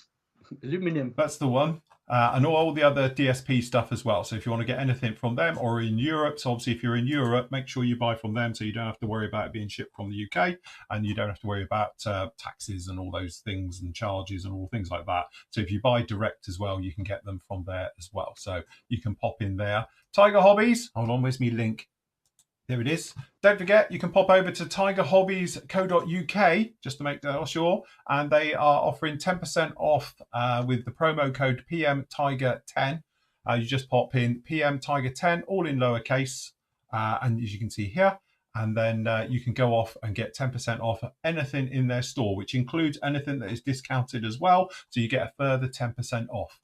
So again, you can just pop down in there. So a big thank you for Gary for supporting us this year, and you can pay me in cash, check, or kind. Don't mind. Yeah. Yeah. Also, if you're in the US or sort of North America way, things like that, then obviously you can go over to High Altitude Hobbies, and they've obviously got the various things on as well with all the Flory models washes as well. So if you want to grab anything from them, crikey, they've still got Sanders. Jesus, they're sought after. You can grab them down from there as well. So if you want to get anything from them, you can pop over to highaltitudehobbies.com, and you can get a bit of a discount from them down in there as well. So lots to see and do. Hold on, you take off that because you don't need that promo for that one. So yes, good job. Very good. Right, any questions? Any other comments and things? Can I just remind, I know you just said it, but just remind people that on PM Store, if you spend over £25, you get 10% off. Yes. Because there's quite a few orders that I've seen that are just under £25. Right. Yeah. And if they spent a little bit more, you'd have got your 10% discount. Yeah. Yes. Yeah. Yeah. So there you go. That's important. Also, I will say that with me as well, the shipping, the way it works, like UK, it's flat rate, doesn't matter. But going things overseas and stuff, I get people and they buy one bottle of wash to go to Australia. You know, and it's like the shipping cost is like 20 quid. It's ridiculous. But if you was to do 2 or 3 bottles, the shipping's the same cost. So it just makes it a little bit more worthwhile. And I know it's an icky system the way it works because it works on weight and all the rest of it. But obviously we get charged in bands of weight. But you can get like, I think it's like 2 or 3 bottles for the same price as you can for 1 bottle. So it just makes it then more viable to do it. But this week particularly, we've had people in Australia buying 1 bottle of dirt or 1 bottle of grime and things. And you think, crikey, you know, you've paid a fortune just to get that 1 bottle. It's like 12 quid or whatever it is. And it's like, you know, if you bought 2, you don't pay any more shipping. It's the same price. So just think about that when you're doing it as well. So yes, good job. So very nice. Flory Models members, if you've got anything to show cleanly, please, because don't forget we're on YouTube today. If you want to pop it on today's show page, as we have it in the forum, as in this one. All right, so just pop it over there for the Flory Fest 10 a.m. show down in here. Where you're probably watching the video from. And like Nigel, he's obviously currently working on a kit at the moment. He's doing the very classic Wolf 190. This is the Tamiya 48 scale one as well, as you can see down in here. So he's working on that particular kit. So if you've got anything you want to show cleanly, please, then pop them up down in here and I can show you pictures during the show as well. And I'll probably pop over to Instagram, but I need to load it up because I haven't got Instagram on this, because you might notice on the tab page it's a bit full at the moment, and the other computer's doing it as well and sending some over as well. So yeah, I don't want to overstretch the system in case it comes crashing around our ears. That's so, a nice kit, that 190. I've built that one. It is. And you finished it. Yeah. Who's going to get it? Show look, us. John's going to show us a finished kit. Look at that. Bring that to Telford, John. Yeah. Yeah, nice little kit. It is. Very nice. Cracking kit. Classic. Yeah. It's one of those classic Tamiya ones, isn't it? Like with the P51 and yeah. I've done enjoy that build. I've done the D9 as well, and that was a nice build. Oh, do we think that was the sorry, go on. Question from Chris. Will chalk powder work with super glue as a filler? It should do, because I use, to be honest, during the testing, you can buy it in a kilo and it's pure chalk. As long as it's been refined right the way down and it's not lumpy, shall we say, or gritty, yes, it will work. Because that's what it is. It's basically pure chalk. That's actually what talc is in its rawest form. So, the other question. Pardon? Gunmetal pigment. That works really well with super glue. Hey, okay. The sand's really nice. According to our chat, Viagra works well as great with it. Helps stiffen it up. Does it stiffen up? That's what they put in our chat. It's brilliant. So how many tablets do you need to put in to maintain it? That's the thing. My go-to filler for that sort of thing, and shameless plug for PM God. as usual, but hey, we This sell is a it. morning show, people. Is black super glue. Yeah. Makes brilliant seam gap filler because it don't sink and it's really easy to sand. So that's my go-to, to be honest, because it's too much faff for me to be mixing up talcum powder and glue. Plus, as well, when it's black, you can see it when you've sanded it, what's left and high spots and low spots. Yeah, I've got the. And it helps as well if you actually screw the top back on properly. So I bet I've knackered this one. Ooh. Have you now super glued the top in? Oh, that's been ages, look. Yeah, every time. I'm just lazy at cleaning it back up. All you need is a bit of debonder in it and just tie it up. Oh yeah, I've still got tight these as well. Hey, I've still got these. Look, can you remember this? Nope. Oh yeah, the Black Widow. Yeah, I've still got one somewhere. I don't know if they're any good or what anymore. These Black Widows. I don't know. Have they gone off? Is that where I reckon why they pulled it? I think it was. It just didn't cure very well, did it? I think the dye in it or the pigment or whatever you want to use is. That's why I use it as filler now because it's rubbish at gluing stuff. But it does sand nice, doesn't it? So you can. You've just got to leave it. You've got to be really patient because it does take forever to dry. Or just put activator on it and it's fine. Oh, do you I don't like using activators on super glues. I don't know. I don't like the smell of it for one, but I don't think you need to. Just be patient. You lot have just got no patience for this hobby at all. This is probably it. Recreation modelling, not a sprint. Speaking of pigments, just to say, I have done a thing about the buffables, Mr. Colour Buffables. You'll be seeing later. It'll probably be this afternoon now, where I sprayed Mr. Buffables and then we've polished them up on this lovely fuel tank. And then I've done another one coming up as well on extreme metals. So we've got 2 here done with that and explaining about the pigment and how it works properly and how you have to properly mix it on both counts on that one as well. And I've got one on spraying Vallejo metals where if you watch it, I make a right cock up, but managed to get myself out of it. I've left it in. What, for the power of editing? No, by the power of Grayskull. Yeah, no, I've left it in of me just what I did to cock it up and get out of it. So I thought that was quite a good tutorial rather than, this is brilliant, it sprays and everything. Yeah, I make a bit of a mess of it, but it turns out all right in the end. So it comes out good in the end. Definitely got to be worth a watch, hasn't it? Yes. The only thing I would say with the pigments, I do, on my little clip as well, I show you, I am covered in it. And literally, I do say the only trouble is they are the gift that keeps giving because literally I'm like silver hands completely. So I went out after I shot it and I'm in the sink doing it, getting rid of it because it's everywhere. So, yes. It's a bit like that P51 I did, the 32nd Tamiya one years ago. That's visited Mr. Bin then. It's in recycling. Because even that, when I put it in the bin, I'm covered. So, yeah, it seemed a good idea to do that, but no. In theory, I agree with you. It is a good idea, but again, it's the gift that keeps giving, and you just, like I say, it just never goes off, does it? It's a bit like L-clad matte primers or whatever, not the matte coats or the L-clad old clear coats. They seem to stay tacky for decades. It's not even weeks; it was months and years after, and it was still tacky. So, that wasn't great, to be honest. There you go. That's what she's a kit now. She's actually snoring. If you can hear a funny noise, it sounds like bad plumbing. It's her, and she's absolutely snoring her head off down the side of me here. You can see by the destruction next to her that carries on round the corner. So yes, you wait. She's going to kit now, right the way through the break. Yes, she will. She will, and then wake up at 2:00. Yeah. Our Jamie's in chat, isn't he? So our chat, because obviously he's out of action because he's had an operation. But he built the trumpeter full mod, didn't he? And you lot have seen this because you said it the other day, but I managed to bag this gem. Nice. Which is the old MPM one. Which I don't know if it's actually got the right shape, because I know Jamie, when he did it, he had trouble with the shape of the glasswork was too square. I don't know if this is any better or something. I think it was just a thing with trumpeter, isn't it?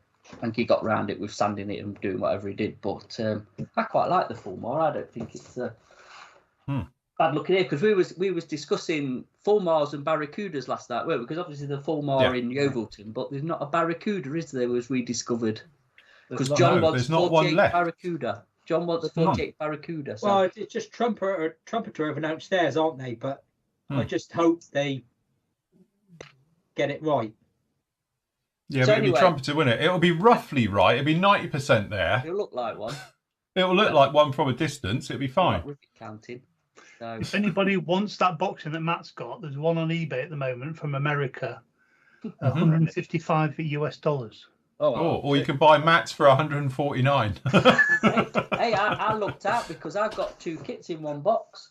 Oh right. So I've got the whichever I think that is the Edward bagging of it, and then I've got another one.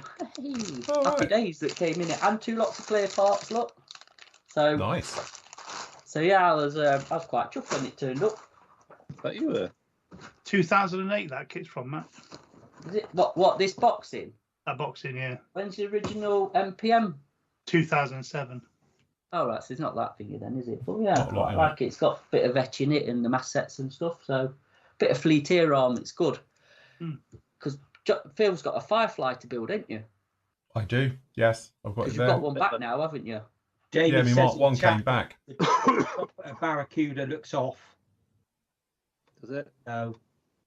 But to be honest, that's the same with any Trumpeter kit. They're always slightly off. That's us as modelers to correct those small little issues they have. But to be honest, I think the real Barracuda looks a bit off. Well, yeah, to be honest. Was it any good? Was the Barracuda any good at its job? Or was it one of those ones that seemed a good idea on paper, but actually it was naff? I don't know much about the Barracuda. I don't know anything about a Barracuda, I must admit. So there was over 3,000 built, so it must have done a job. And none are left. That is always a clue, isn't it? How many are left now? Always a clue. There's a few bits left around the world or whatever, or bottom of the ocean. I don't know. Yes. I've got a funny feeling they dug one out of the sea somewhere and they're building one. It's about 15 different Barracudas bolted together. That's what we were discussing last night, because they are doing that, aren't they? But my point is, you'd think they just build a new one and scratch build it. Surely it's easier. It does seem easier, yeah. Just because obviously they've got to do one out of bits. They must have plans for them still. Surely it'd be easier to make a new one than it would be to try and get the old one and then take templates to fix it and then... But then it's not original, is it? Yeah, but it's still a Barracuda. It's original. It's new. It's brand new. First introduced. It'll be a lot more reliable. They were introduced into service in 1943. It looks like a 1930s. Well, it's a 1930s design, but you saw I think by the time the war came, it had been discontinued, wouldn't you? But you've got that up against a swordfish. That's true. Yeah, you know, you've got a biplane that goes about 20 mile an hour. So hey, look, the good thing about the swordfish was the gunners would lead because they thought it would be there, giving it a bit of forward lead, and obviously it wouldn't. So they always shot in front of it as it's going past. I've just seen a question somewhere in chat. It's basically John asking if PM are still able to do special orders. Yeah, if you shoot ever, as long as it's available. Yeah, we are doing special orders and stuff because we've got you binged for your. Well, we're still doing pre-orders as well. We've Andy put up a couple of pre-orders up for. This is nothing. Sounds daft, but nothing exciting. It's kind of just reboxes with different decals from companies. But if you want one, we can get them. Obviously, just shoot us an email over and we can do it. So, yes, definitely. Just to say here, Rob's talking about super glues and he's saying they're just a waste of money because they always go off within a week.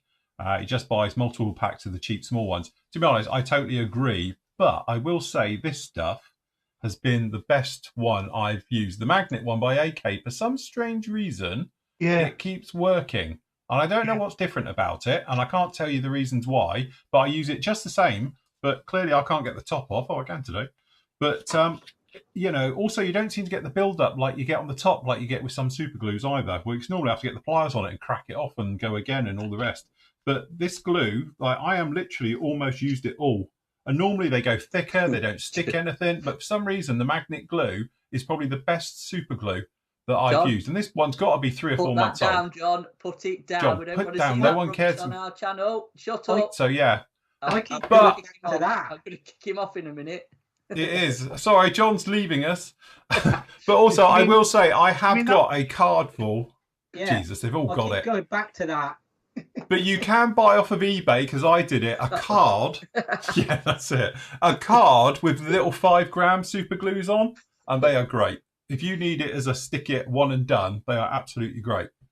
Nathan's the best because he got them little ones from the corner shop or something. Yeah, the little 5-gram ones. But if you go on Amazon, you can buy them on the cards of them, and you just tear off a card, and it's got 5 grams of super glue, and it's almost a disposable item then, isn't it? Is that the one for your scampi fries as well? Yeah, you can have a scampi fries or the little bacon, the supercharged bacon ones. Have you got or any your scampi super fries glue. in? I haven't at the moment. No, I'm out of scampi fries. I know. Need to sort that out. Poor showing. Get some ordered today for tomorrow. So, yeah.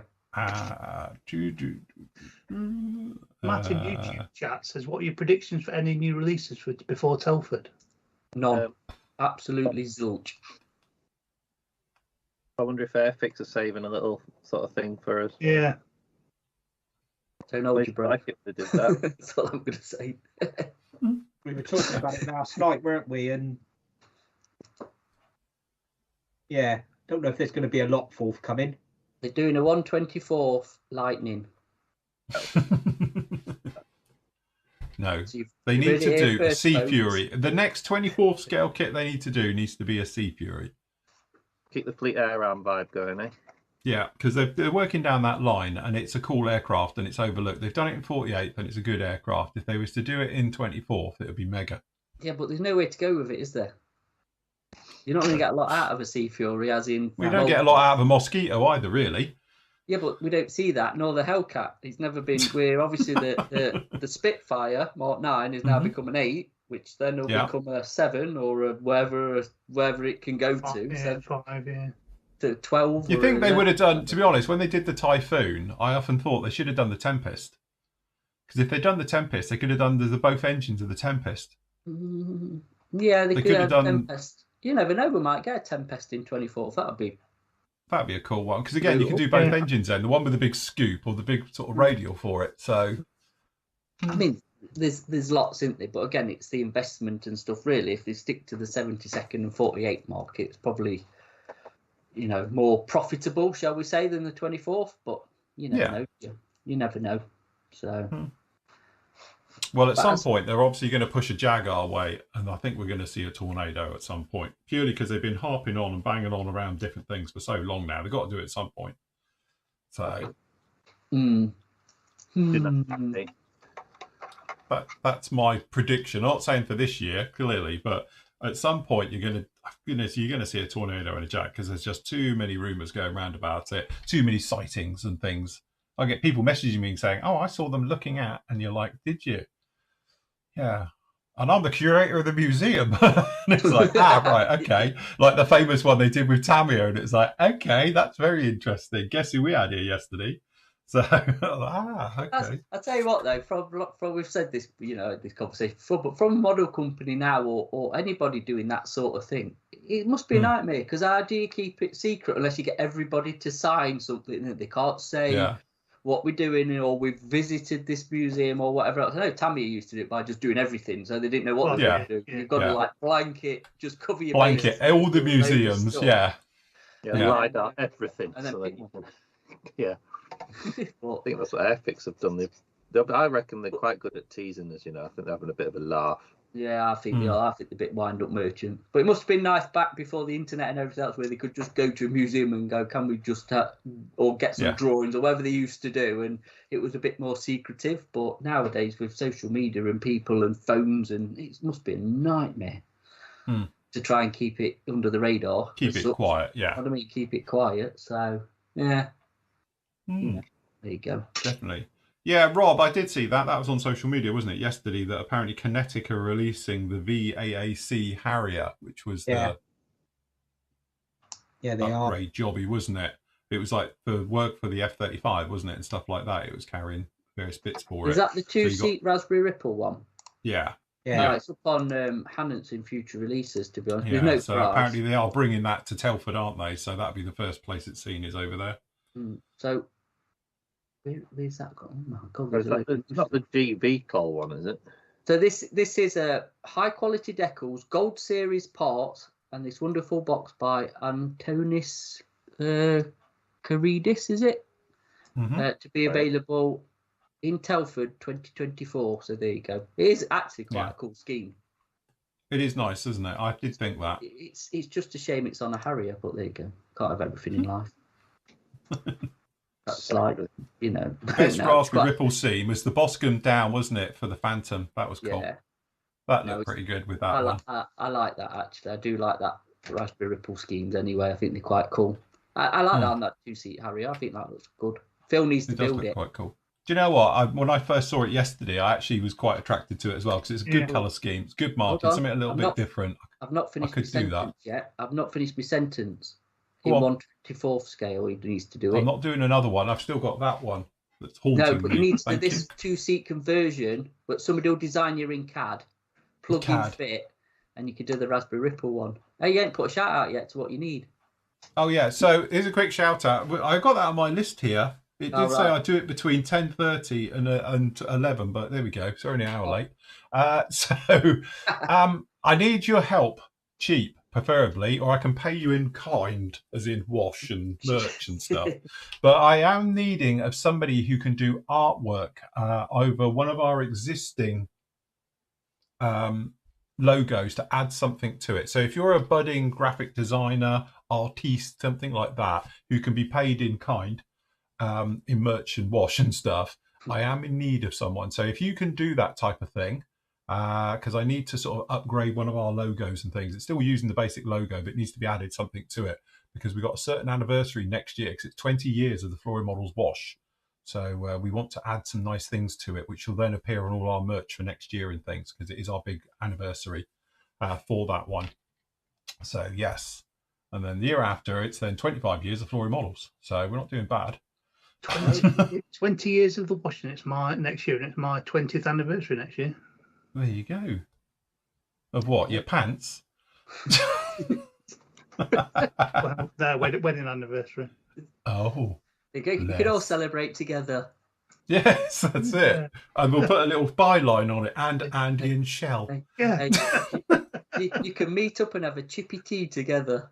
Yes. Yes, reminisce about the old days. Anyway, what time is it? It's nearly time to discuss luncheon. Oh, right, not Tradition quite, not yet. We've got another 5 minutes yet, and then we can discuss what we're having for luncheon. Right, okay. But just to point out, if you are a budding artist or you think you can help us out and things like that, you say it's not a big job. It's just, I can't do it. I'm useless. But if you can contact me at sales@florymodels.co.uk email, or just use the contact me page on the main site, on the florymodels.org site, then that would be great. And I'll be in contact with you and I'll let you know the idea for it. But yeah, it's something I can do with somebody who's creative, shall we say. And we all know how good you creative types are, artwork and things. Yes. So, yes. Good job. Apart from Nathan, that discounts any of us. Nathan's very arty. He's clever. I should get him to do it. If he gets stuck. Paul in chat is asking, where's the group builds and SIGs for next year? That will be coming up in the head. That is going to be announced this afternoon at approximately what? 3:30? 5 to 4. Yeah, no, we're going to announce all of that. Nathan's done a fantastic presentation, which I'll show you. He's very clever, you know. I was going through it. It's very professional. It's not like us at all. It's got spelling and punctuation and everything. Yeah. So paragraphs. He's showing me up again. He's got paragraphs and capital letters. So anyway, we will be discussing that and talking our way through it on this afternoon show as well. Oh, hello, someone's woken up. So yes, good job. Right, okay. So should we show another video? Who's up for another video? Which one you showing? This is you doing 3rd gen acrylic paint demo. It says here. Oh right, okay. So are you sort of ready for this one, everyone? Oh God, sit back and relax. How long's this one? 4 minutes 43. 15 minutes. 15 minutes. Right. Okay. Brace yourselves, everybody, and we'll be back answering your questions and things like that after this short little informative video about using the paints.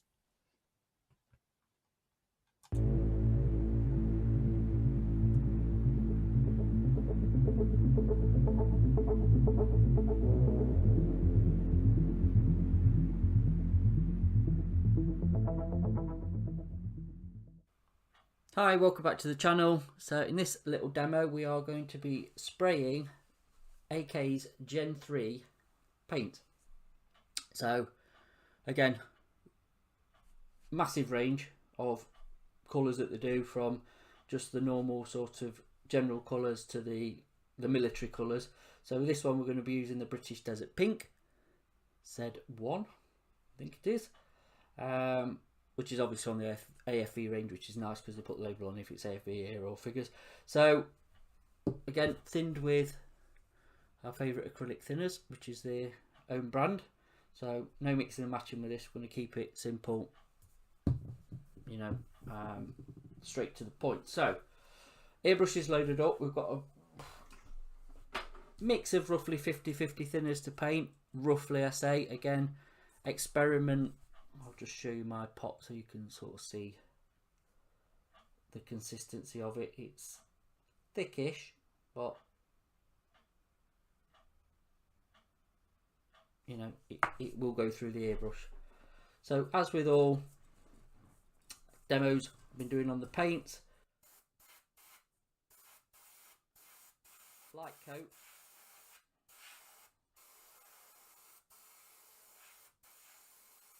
just to build that up.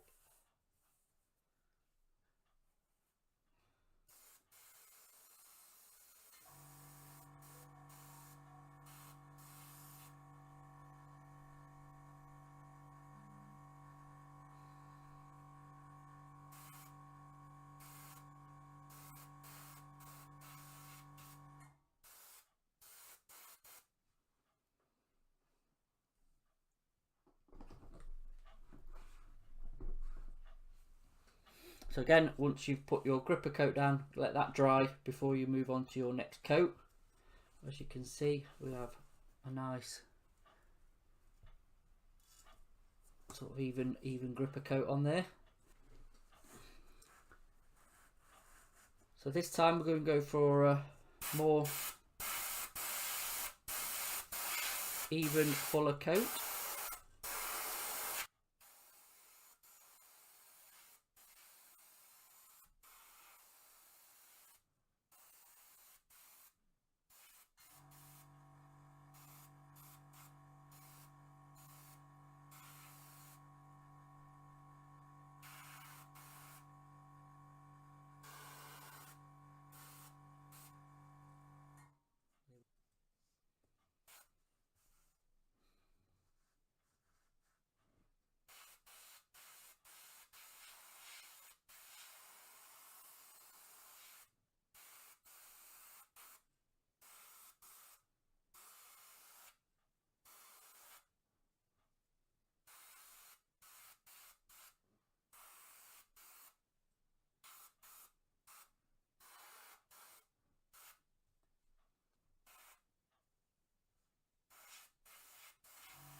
And there you go, quick demo on painting Gen 3 AK paint. Thanks for watching, and I will see you in the next one. Very good.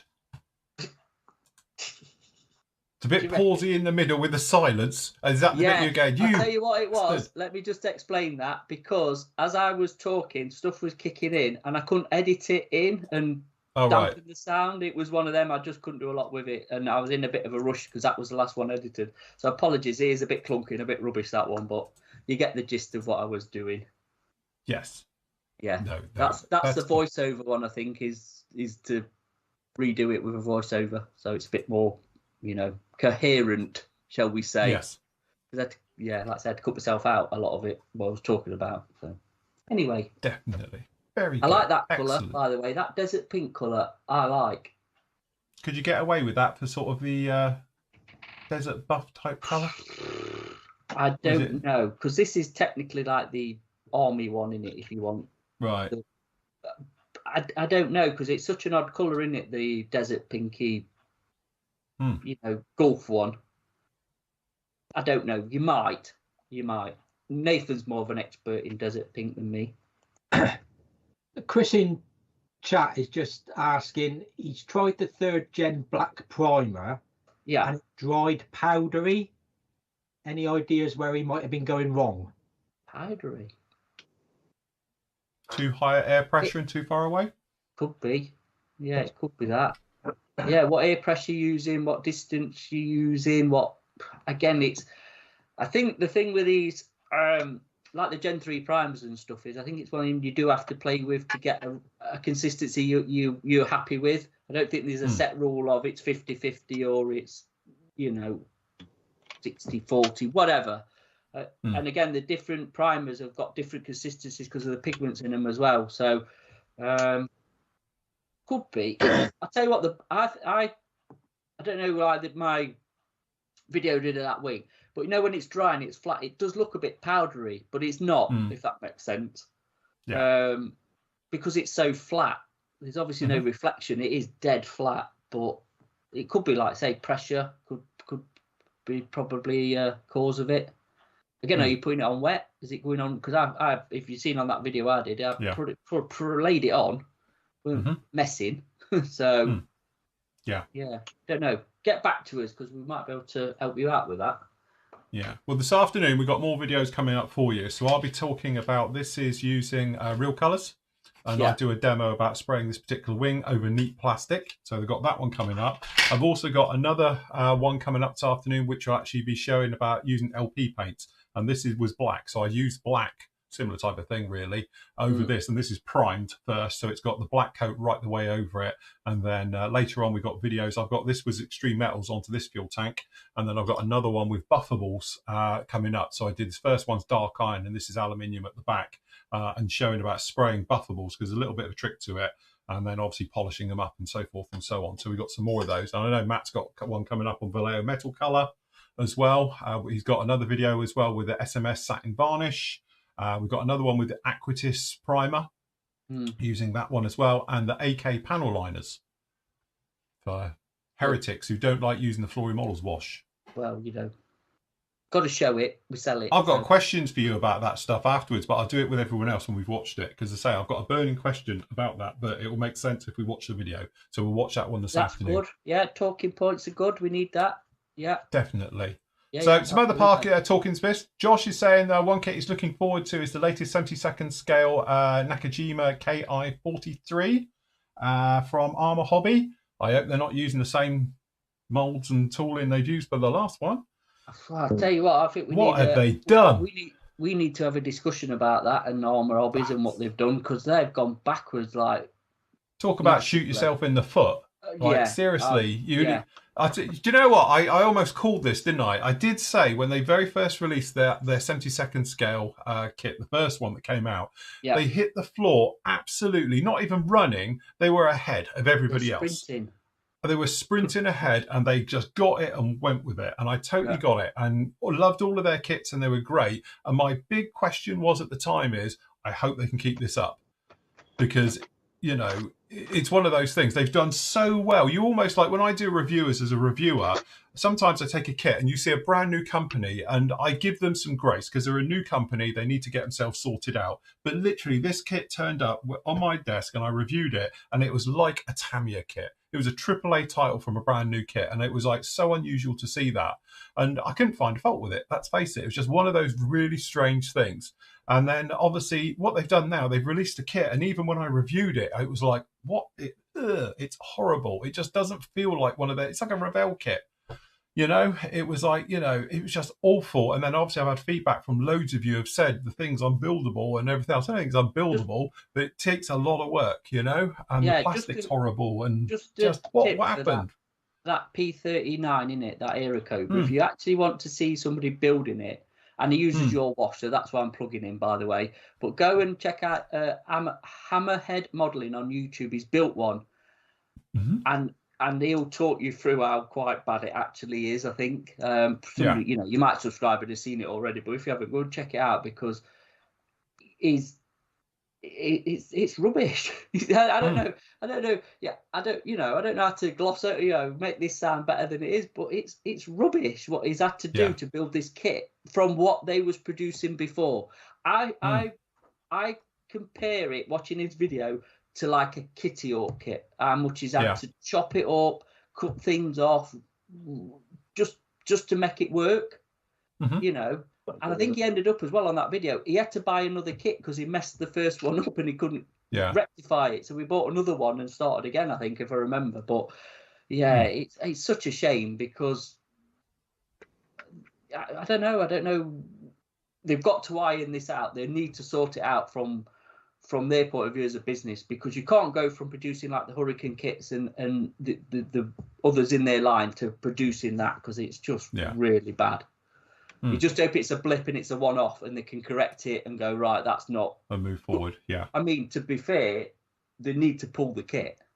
I don't think it's even that thingy to sell it. It's a bit like Revell selling that F18 that you built, the big one, which just rushed through, not test done.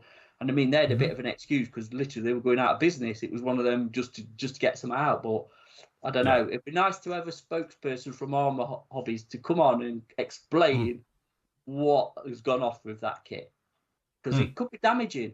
Let's be honest. Absolutely, yeah. It's damaging to the brand, and at the end of the day, brand is what sells your kit, isn't it? At the end, you know, your brand name and your quality of your brand, and you don't want to let that slip because of one bad apple in the bunch. Do you know what I mean? So no. Anyway, but yes, we're always open to having manufacturers people on. Absolutely. To hear their side of it, because we don't know. We could just sit here and batter kits and say how good stuff are and how bad it is. But you know, it's nice to have the other side of it, so it's a balanced argument. It's a bit like politics, isn't it? Kind of. It is, definitely. Don't forget, I'm not that scary. I know I terrify a lot of manufacturers, but honestly, I'm not that bad. You know, I know I've upset a few manufacturers over the year as well, but I'm not that bad. I always try to look at the positive and the negative and give an honest review. And I know that's why they hate it, because I will literally say it as it is. But if you want to come on and you want to put over, you know, this is the reasons why, and we can have a better understanding then we can put that out to the wider world as well. So if you do want to come on, shout me out and hit me up with a message or an email or something, and we'll sort something out. So definitely. Absolutely. Or if any of you in chat know them, send them an email and say, you know, Phil at Flory Models would like a chat with you, and you know, and that's for everybody from Medward to Revell to we've had Airfix on, we spoke to Brandit loads of times, but again, for any manufacturer, if they want to come on and you know have a chat, be good. Absolutely, we'd love to have you on. Another one is a question from Alistair, who's saying, anyone going to be building the Airfix 72nd Hawker 1127? Isn't that the Kestrel? Was it the Kestrel? Predecessor to the Harrier, wasn't it? Nathan's going to build it. I've just volunteered. Nathan, that's right up your street. That's a classic kit, isn't it? Vintage classic. Vintage it's a classic. Harrier, which you like, and it's a pre-production one, so you need to build one, Nath. Okay. Get me one then. We'll get you one. We'll get you one, Nath. There you go. That'll be good for you for the turkey shoot. Yeah, turkey shoot. Right up your street. Yeah. Get me one, then I'll build it. There you go. Right. So there you go. Nathan's going to build it in how many weeks is turkey shoot? Well, we've got Telford, and it's a couple of weeks after that, isn't it? Turkey. I'm looking forward to turkey. I still haven't decided what I'm going to build. Better think about that quick. Really, it'll be on. You think of all the years we've done turkey shoots now. We've done them for 15 years or something. Actually, some of my favourite builds are done in that turkey shoot. Little like Nathan. Jesus God, he's given me some crap to build over the years, admittedly. But I've always had fun doing them, you know, and that's the thing. And I always look forward to turkey shoot. That's a good one. I was going to say, if anybody doesn't know, the whole point of the turkey shoot is basically from the Thursday night to Sunday night, you build a kit. Yeah. So don't make it overcomplicated, but you got to finish it by by Sunday night, and then we show them and all the rest of it. But they are great because we all just have a laugh and jump in and go for it, and we show our builds as we go. It's proper build a couple of days, you know. So it's just a bit. I think we need to find something crappier for Nathan than the Airfix Harrier. I don't think know, that's a great kit. That Kestrel. After what he stitched me up with. He gave me a 70-second scale biplane once, for Christ's sake. You can't get much worse than that. Jesus. It's a good kit. It's just really small, John. It is, considering you know full well I hate anything small, let alone a biplane. Hey, I've got stuff here for all the years. I'll be bringing a few presents. I've got enough rubbish. Do you know what I've got of yours, actually, Nate, still? Do you remember I think it might be a 70s boxing of a Mark 1 Spitfire? Do you remember when you dropped a load of stuff? I can't remember why I've got it here. It was with the sterling and stuff. Yeah. I might. The old classic Airfix Spitfire. I might do. I'm not decided. I'm not saying for definite, but that could be one. I'm just saying. This has got somebody's name on it. Which way's the camera? Ooh, that way. That's definitely got one of your names on it. That'll be all right to build that. Yeah, John's volunteered. John's just put himself down for that one, then. I've never built a frog kit. Though, hasn't it? I've still never built a frog kit. Just a quickie from chat. David's put up that I think Armour have an explanation on why they changed tooling company on their website. Yeah, it's called an accountant. Yeah, probably. I'm married to one. I know how they are. Somebody's come in and said, this is all too expensive. You've got to go crap on your next kit. Yeah. There's no excuse. You can kill a company by releasing a shit product, because now everybody's going to go, I'll not buy the Armour Hobbies kit till I've seen a review. And we know how some reviews online can go. But that's it. No one's going to pre-order Armour Hobby. Just buy it on the off chance they're going to wait. Don't they? Because if the next one's bad, that's it. They're done. Really, I think. But it is how mad you go from being like top notch to it's not even 0 to 0 in one kit. Yeah, it is. Yeah, and it's like I just talking muted like that. This is a family show. I was going to say they should have kept the quality and just charged slightly more for the kit. Yeah, using the quality of it and keeping it the same price point. Absolutely. Yeah. And again, I think that's the big thing we've often spoken about. Manufacturers these days, they are not being, and again, I'm not picking here before everyone starts thinking I'm just hating on YouTubers, but they seem to pick a handful of YouTubers who will like kiss their ass to big them up. Because they know they're going to get an easy ride with it. And I think sometimes they'd be better off coming on to other things or just doing it themselves instead of getting YouTubers to promote everything now, you know, because that's what a lot of companies do. So they don't have to do anything, you know. But I think they need to literally do something and explain why they've done it, for what reason. So if they have done, look, you know, the price of tooling went through the roof and obviously from stuff like that, so we had to make a sacrifice because we couldn't afford to bring it out at this thing. That would, I think, be more open, and more modelers would probably cut them a break, knowing that it's not as good for these reasons. You're more likely to build it. But the bit where they just release it on the off chance no one's going to notice, you know, and not explain the reasons why, because what happens is, we don't know. It could be that the accountant has turned around and said, you're not making any money. You need to either charge a lot more or use cheaper stuff. So they've obviously gone with the cheaper stuff on this one. But if they was to explain it, I think that would make it a little bit more, you know, open, and you could give them a little bit of slack. Because as I said before, things have gone exponentially more expensive over the last 5 years. As we all know, you know, if you've ever tried to do anything these days, everything's a lot more expensive. So why shouldn't kits get more expensive? You know, so if they did turn around and say, normally, yes, it would be a 35 quid kit, we're having to charge 45 now, but we've had to do it because of this, I think we'd all be a little bit more, do you know what? They've probably got a point. But it's the bit where they just sort of slip it out and see what happens, you know? What, like Edward Deckles? Like Edward Deckles, yes. You know, it is. It is, though, isn't it? Because the thing is, we all speculate because we don't know. I haven't got a clue. Yeah. And we all speculate about it, and you get bad rumours going round. Because let's face it, I often get it because a lot of people talk to me from the industry and obviously outside it. It's just, modelers. And you get some of the stuff going around. It's absolutely crazy, like companies going out of business. Or if you heard they're going out of business, stuff like that. And it's like, well, no, he's not. He's retiring. The bloke's had enough and wants to move on. He's not making any money out of it. So why would you keep going? But it's all because they're in trouble because of this, that, and the other reasons. And you're like, there's so much of that going on. And you know what the internet's like for spreading rumours and things. I think companies sometimes need to just say, hold on, no, this is the reason why. Put the story straight, and move on. But a lot of companies now, they just don't do it. And I just don't understand why you would ever do that.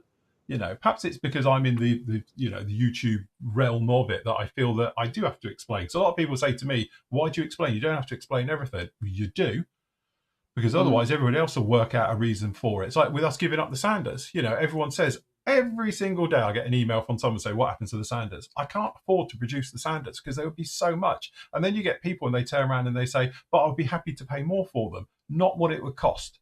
Because literally a pack of sanders would almost be a tenner now. And I wouldn't pay 10 quid for a couple of sanding sticks, but that's what it would cost to do it and bring them out. And at the moment, it's too expensive. Hopefully, when the market settles and goes back again, we can bring them back out if we can do it. So shipping costs are dropping now. As a lot of it's all made technically it's in Korea, so it's got to come in from Korea and all the rest of it on a slow boat, and these costs just really ramp up. But I decided, look, we're going to stop doing them. This is the reason why.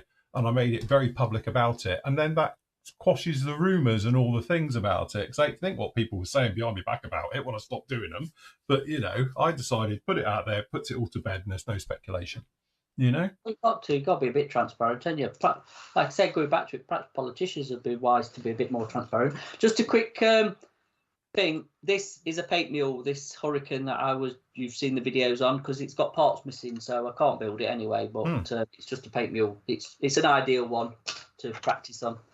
So, right, luncheon, people, luncheon. Can I just, in a YouTube chat, somebody says, David Barlow says, can anyone guide me to what to use for rope on 1/35th scale tanks when tying down boxes, canvases, etc.? You can buy it, can't you? There is a company that does. Caldercraft, who do ship rigging. Yeah. If it gets like 0.5 or 0.75 millimeters. Do you know what I use? That. Which is dental floss. I've used it on my Sherman build when I did that, and it works. It's not thingy, but in 35th scale you can get away with it. But dental floss and just dye it in paint. Basically, that's what I did. Get some acrylic paint and stain it. So that worked for me. Well, have a look at Caldercraft rigging. Yeah. 0.5 or 0.75 is that's like twisted hemp thread, I think, and. Twisting my melon, man. Right, just a quick twist round whilst we have a break, because we're going to have a break for a couple of hours and have something to eat. So don't forget, you can pop off now if you want to have a look round and you want to support us. Obviously, we've got the washes all at a special price, just 30 quid for a set of washes. And then the various bits down in here. You see, we've got the normal wash, we've got the thick wash, we've got the pigments, we've got the polo shirts on a special deal as well. I think they're about 15 quid. For a polo shirt, so they're normally a lot more than that. And various other stuff, as you can see, t-shirts, aprons, hoodies, we've got the mugs, all the other bits down in here as well. So if you want to grab any of these ones, you can do just down in here like that, if you want to support us there. PM Models have got their 10% off weekend on all orders over 25 quid. So if you fancy any paints, glues, things I've been talking about during the shows, and obviously this afternoon as well, I'll be showing a lot more of this stuff. You can pop over and grab them down in there. We've also got over at Braveco, they're doing the same deal as me with the various bits and pieces. And obviously with them as well, you can get all your DSP or display stuff as well. They've got you all covered for that. Obviously they're in Europe. So if you're in Europe, you definitely want to be using them. Over at Tiger Hobbies, where's the thing? There it is. Don't forget, you can get 10% off using the promo code PMTiger10. So that's PMTiger10, all lowercase. At checkout, you get 10% off anything on their entire website, and that includes discounted stuff. So if anything's got a discount, you get a further 10% on the discount as well. So if you want to get anything from them, you can just pop along there. They've got all your various stuff, as you can see, down in there like that. All right, let me turn this off this time. There we go. And then don't forget, also, we've got High Altitude Hobbies over in North America. In Colorado, they're supporting us as well. So if you want to get anything from them with your washes and all your stuff as well. So if you're in like Canada, America, stuff like that, you can get it all out of High Altitude Hobbies. As always, the links are down below in all the show notes and underneath here as we make our way through. So if you want to grab anything from any of those, you can do. And for you who are wondering about what the noise is, that's because this little lump is now fast asleep, which I'm about to wake her up. And that's what she was doing during the show, shredding everything around her. So, yeah, and now she's absolutely sparko. So I'm about to wake her up, take her out for a wee, and then keep her awake for the next 2 hours. She needs feeding. While she tries to sleep. Because, yeah, well, she does need her lunch as well, because it is 12 o'clock. So perfect time. And trust me, she will wake up for that. She'll be soundo, and I can be in the kitchen, and I'll rattle something, and she'll be there in a flash. So, yes, she's very good at that, bless her. Anyway, we're going to take a break right now. We'll be back with you at 2 o'clock sharp. And obviously, we've got some more great videos coming up for you this afternoon, obviously with the chat and the deals and all the bits and pieces. And I'll pick a lucky winner for the tray. So don't forget, like and subscribe. And don't forget to comment in any of the chats. That's the Flory Models chat or the YouTube chat. Just say hello, love the show, drop dead. I don't know, whatever you want to put. And you could win one of these fantastic solid metal trays as well, little tool tray for you. So great thing is stick a sticky magnet on the back, and they're great for nuts and bolts and stuff as well. So because they are fully magnetic, which I can demonstrate here. Ugh, almost got enough to hold it. So yes, all like that. So you can grab yourself one of those, and we'll have more prizes this afternoon. I know PM's going to do some stuff with us as well, so we can do that. So we all good, gentlemen? We're going to leave it right there. Very good. Very good. Okay then, guys, that's going to complete part one. We'll shut this one down. We've got a new stream starting up this afternoon, to have a look out for it. It'll be up on the site very, very shortly, and up on YouTube as well after we finish this one. So till this afternoon, everybody. Happy